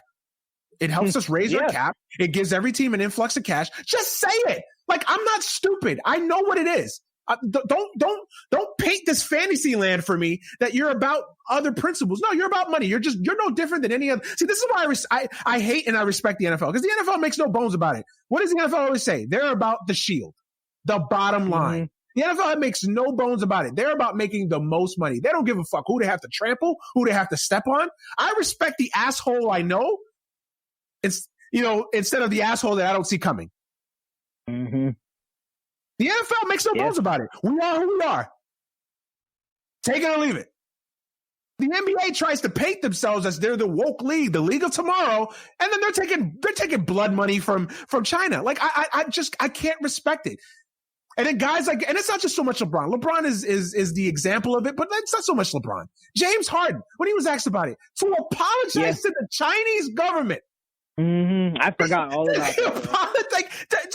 And again, I'm not saying, because I've been involved in group chats about this and all that. Oh, what do you want them to do? Be so involved? Like, I'm not asking them to be involved in Chinese and Hong Kong politics. I don't expect James Harden to know the geopolitical ramifications of China and their relationship with Hong Kong, the one country, two party system. Or two rule system. Like, I don't expect them to care about the extradition bill. I'm not asking them, but don't act like James Harden is a retard. He's not. Everybody who went to an American education understands that China is a communist country. Like, it's not even so much that they're a communist country. It's a dictatorship, though. It's a dictatorship. It's an authoritarian government. They don't allow freedom of speech. Like, there's nothing wrong with, but for James Harden to sit there and be asked about it, and his first instinct, not his second, third, fifth, his first is to apologize to the Chinese government for his boss saying, stand with Hong Kong, stand for democracy. Like, seriously? How tone deaf do you have to be? How moronic do you have to be? Imagine if this shit happened in the 80s or in the 70s, and an athlete came out and said, you know what? We apologize to the Russian government for somebody saying, Khrushchev is an asshole. Like, seriously? Seriously? Is this where we're at in society now? How many sneakers did you sell last year in China, James? How many? It must have been wonderful. It must have bought all those ugly ass sneakers. Like, I'm sorry, you lose me with that. And even so, and I'm not even so much, I'm harder. Honestly, I'm not even hard on the players because I don't expect them to be up on these things. You know who I'm hard on? Greg Popovich, who never shuts the fuck up about Donald Trump and issues going on in this country. But then when he was asked about it, because Greg Popovich spent 3 months with FIBA over in China. Hey, Greg, what's your thoughts?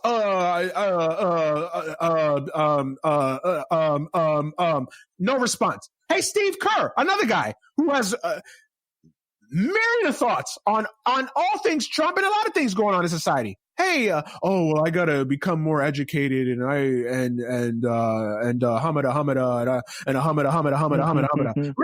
Really, Steve? Really? You lose me. All of you come out like phonies. Adam Silver to basically denounce. He was the one that I killed the most. Adam Silver to come out, basically rip Daryl Morey, apologize to the Chinese government, and then when he got killed from the other side, then to come out and say, we support Daryl Morey. No, you don't. Your first instinct was to kill Daryl Morey. Your first instinct was to apologize to the Chinese government, and then you got heat from it from everybody else, and then say, we really stand with Daryl. We support his views and da-da-da-da. Shut up. I mean, the NBA couldn't have handled this situation more worse than they did. I mean, they handled this situation about as bad as anybody can handle a situation. It's to be this tone deaf. And I mean, the NBA got caught with their pants down. They really did. They got caught with their pants down and dicks in hand, like Pee Wee Herman in that movie theater. That's how they got caught. Like, they didn't know how to respond. And again, I preface this again, and I'm not stupid. I know, and the NBA is no different than any other corporation. They're no different than Apple. They're no different than Microsoft. They're no different than Amazon. They're no different than Chrysler. They're no different than any other billion-dollar corporation. Just don't tell me you are. Yeah. Don't sell me as you are. Don't pull the wool over my eyes, dog. Don't pull the wool over my eyes. Collect your money. Just don't pretend, bro. Don't pretend. If you are, and the NBA has be pretended. what you were gonna be, dog. Yeah, just be who you are. Just be who you are. You know that when the NFL was going through the Colin Kaepernick shit, they were sitting back on their heels, thumbs in their suspenders, laughing. We're more than athletes. I won't shut up. How come LeBron hasn't had why hasn't LeBron had somebody from the Hong Kong protesters or somebody that's up on Hong Kong politics on the shop? He couldn't wait to glom on to the fair play Fair Pay for Play Act in California. He had Gavin Newsom sign the damn bill at the shop on his show. He couldn't wait to tell the whole world that was a personal issue for me. Really? Okay. Well, how about Hong Kong, LeBron? How about? Yeah. What college did you not get paid at? And I hate doing this because it sounds like it's almost like I'm using right-wing talking points, and I'm not trying to, but you make yourself look bad when you come out and you do these things, yo. Like it's hard. It's tough to take. It really is. It's tough to take. And again, this is not me saying that I love that players speak out. I love that players have platforms. I'm like you. I don't care what they think, but if you do stand up and you use your platform to voice your opinions and to actively try to push for change, I love that. I applaud athletes for that. But you can't pick and choose what you want to be woke about. You can't pick and choose what you want to support and what you don't want to support, what you will stand for and what you won't stand for. So you won't stand for police brutality, but you'll stand for an authoritarian government that, murders and abuses their people. You'll stand for that. Yeah. So this is what I want. So this is what I want. Power of the dollar, dog. Right. So this is what I want LeBron to do in them. Okay. Since you want to so you're basically going to punt on China, right? Okay. I don't want you okay. So tomorrow when a white cop shoots an unarmed black man, I don't want you to speak on it. I don't want you to speak on it. I don't want you to speak on it. You've lost the credibility. You can't call police brutality a human rights thing when you're ignoring them in other countries. Yes. Yes. I mean, bro, I keep saying this, like, how tone deaf? Like, these are $1 million athletes. I know they have consultant firms. They have PR people and agents and stuff like this. Like, how does anybody not? Who is the adult in the room that says, guys, really? This is Adam. Adam, come here. Have a seat. That's literally why Adam, you hire a publicist. This is what we're doing, Adam? Really? Like, we're really taking money from China and then like pretending like we're woke and then doubling down on it. I mean, for Tillman Fertitta to say his GM's comments don't reflect the views of the Houston Rockets organization, an American company.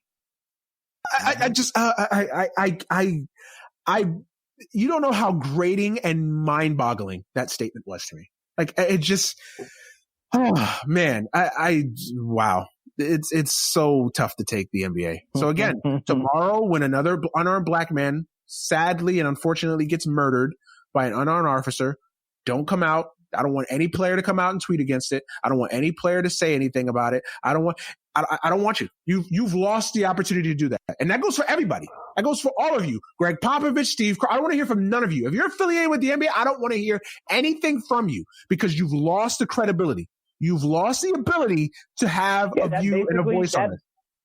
Yeah, because that basically tells me that you will talk about the things that you want to talk about so long as it doesn't fuck up your investment. And to me, this just tells me that black people in America won't net you the money that Chinese people will. And it's fucked up.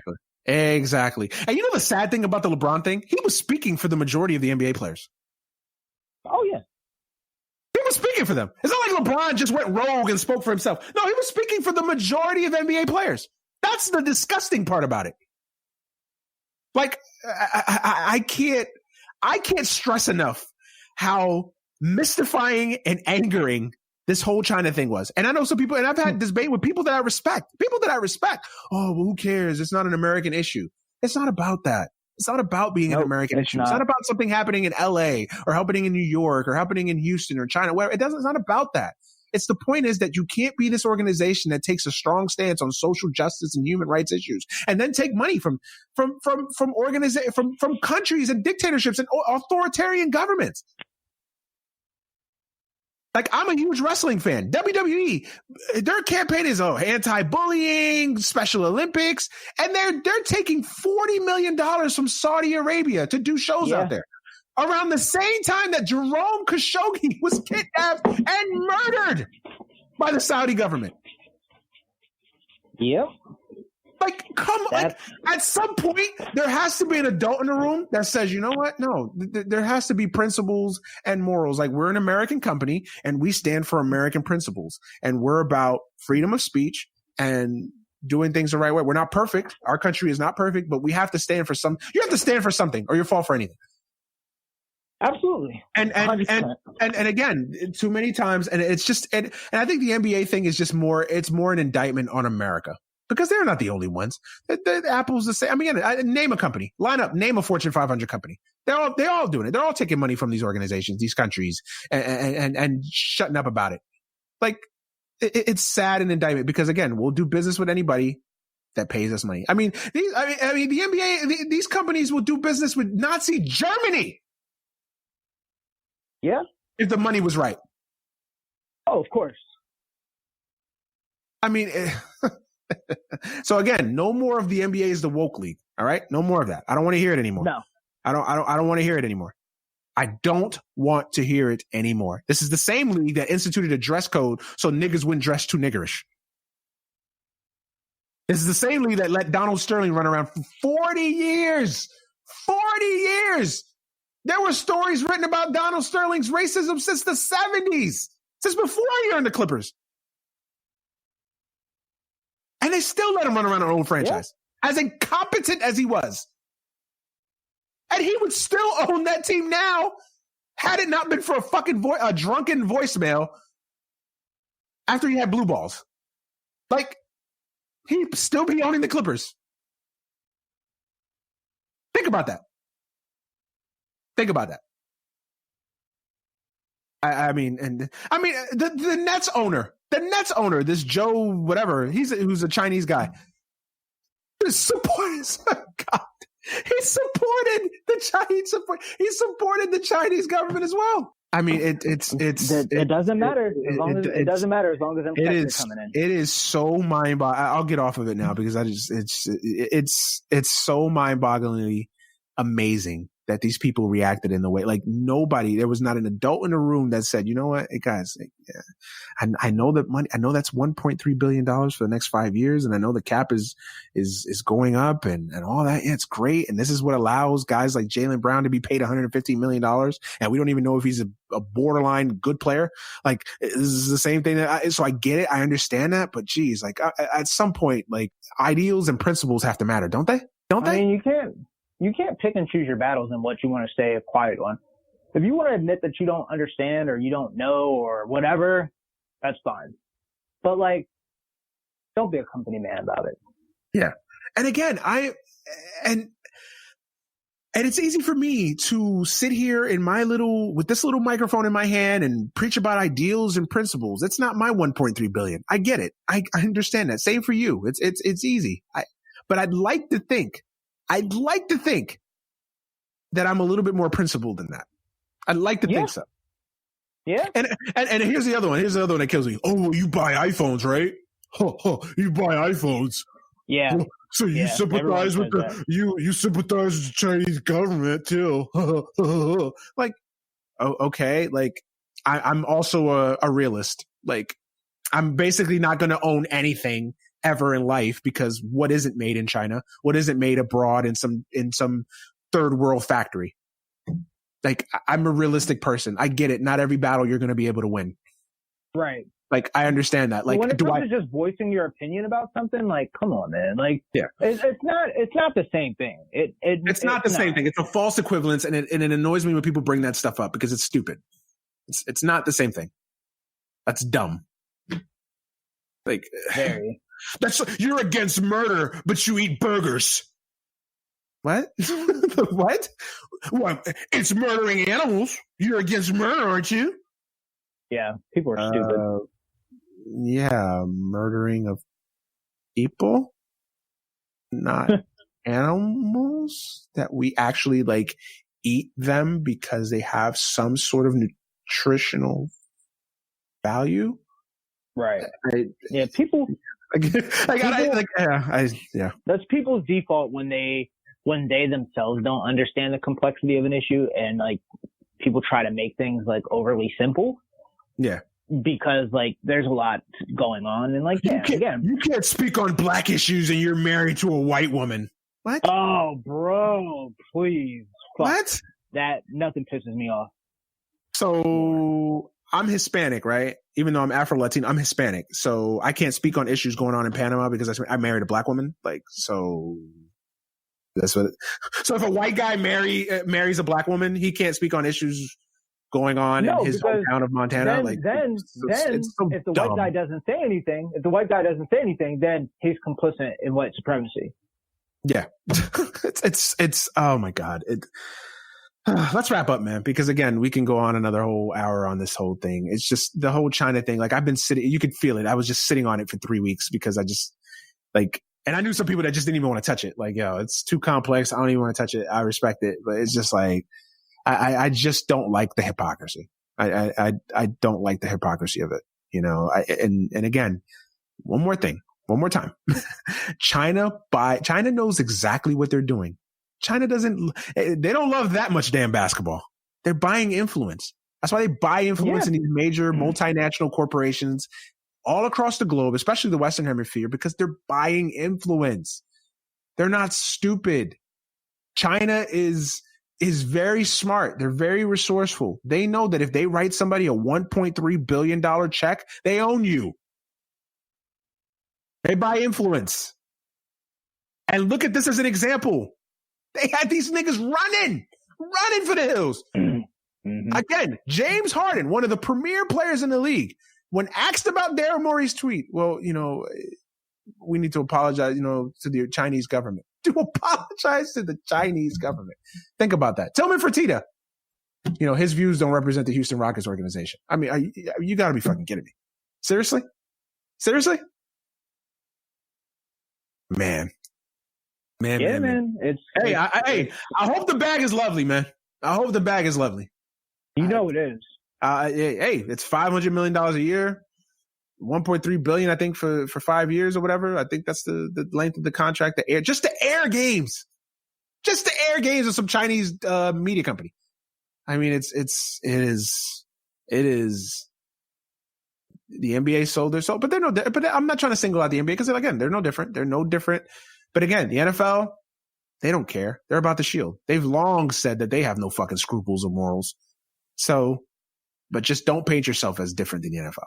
That's the thing. Don't paint yourself. Don't paint yourself as the woke league, quote unquote. And, you know, but hey, Chinese money is okay. You know, it's blood money. Blood money.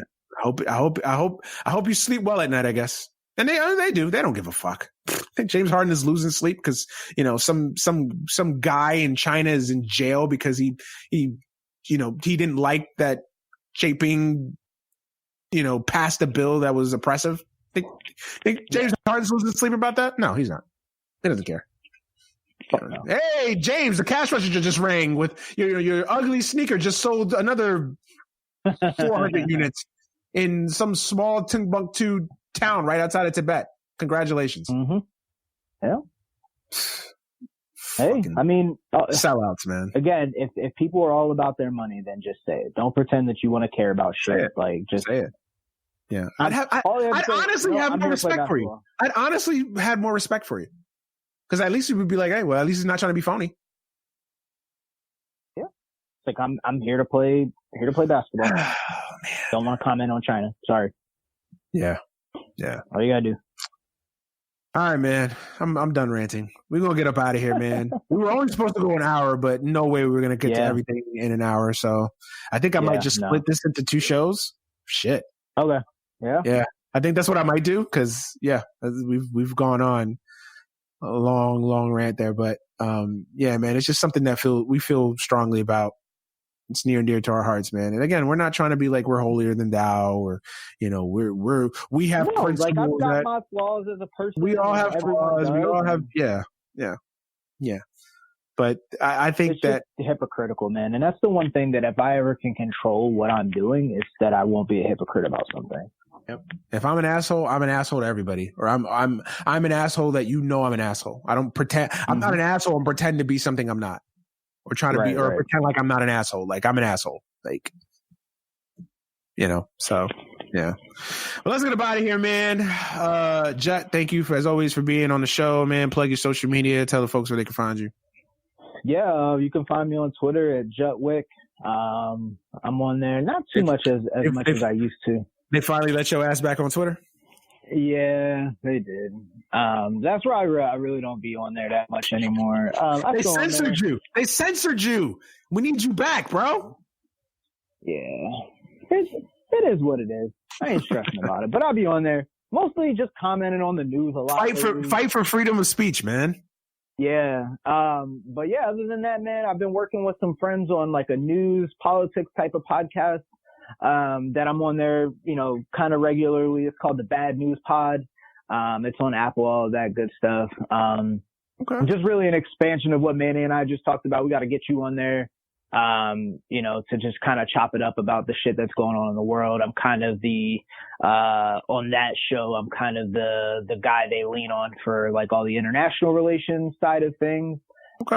But if you need your weekly news fix from someone who thinks and sounds like you, then give that a listen. But other than that, man, just happy to be back, just chopping it up with my boy.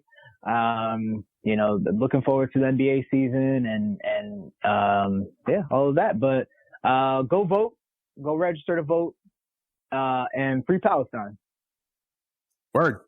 Yeah. Couldn't have said it better myself. I'll definitely, anytime you guys want to invite me on the show, man, I'm down. So, that's up my alley. You know that. So I'm always ready for that. Yeah, man, as always, man, thank you guys for listening and enjoying the podcast. Thank you for supporting the show as always and listening each and every week. Without you guys, there is no podcast. I say that. I'll never stop saying it. It's the truth. Without you guys, the listeners, there is no podcast. So thank you.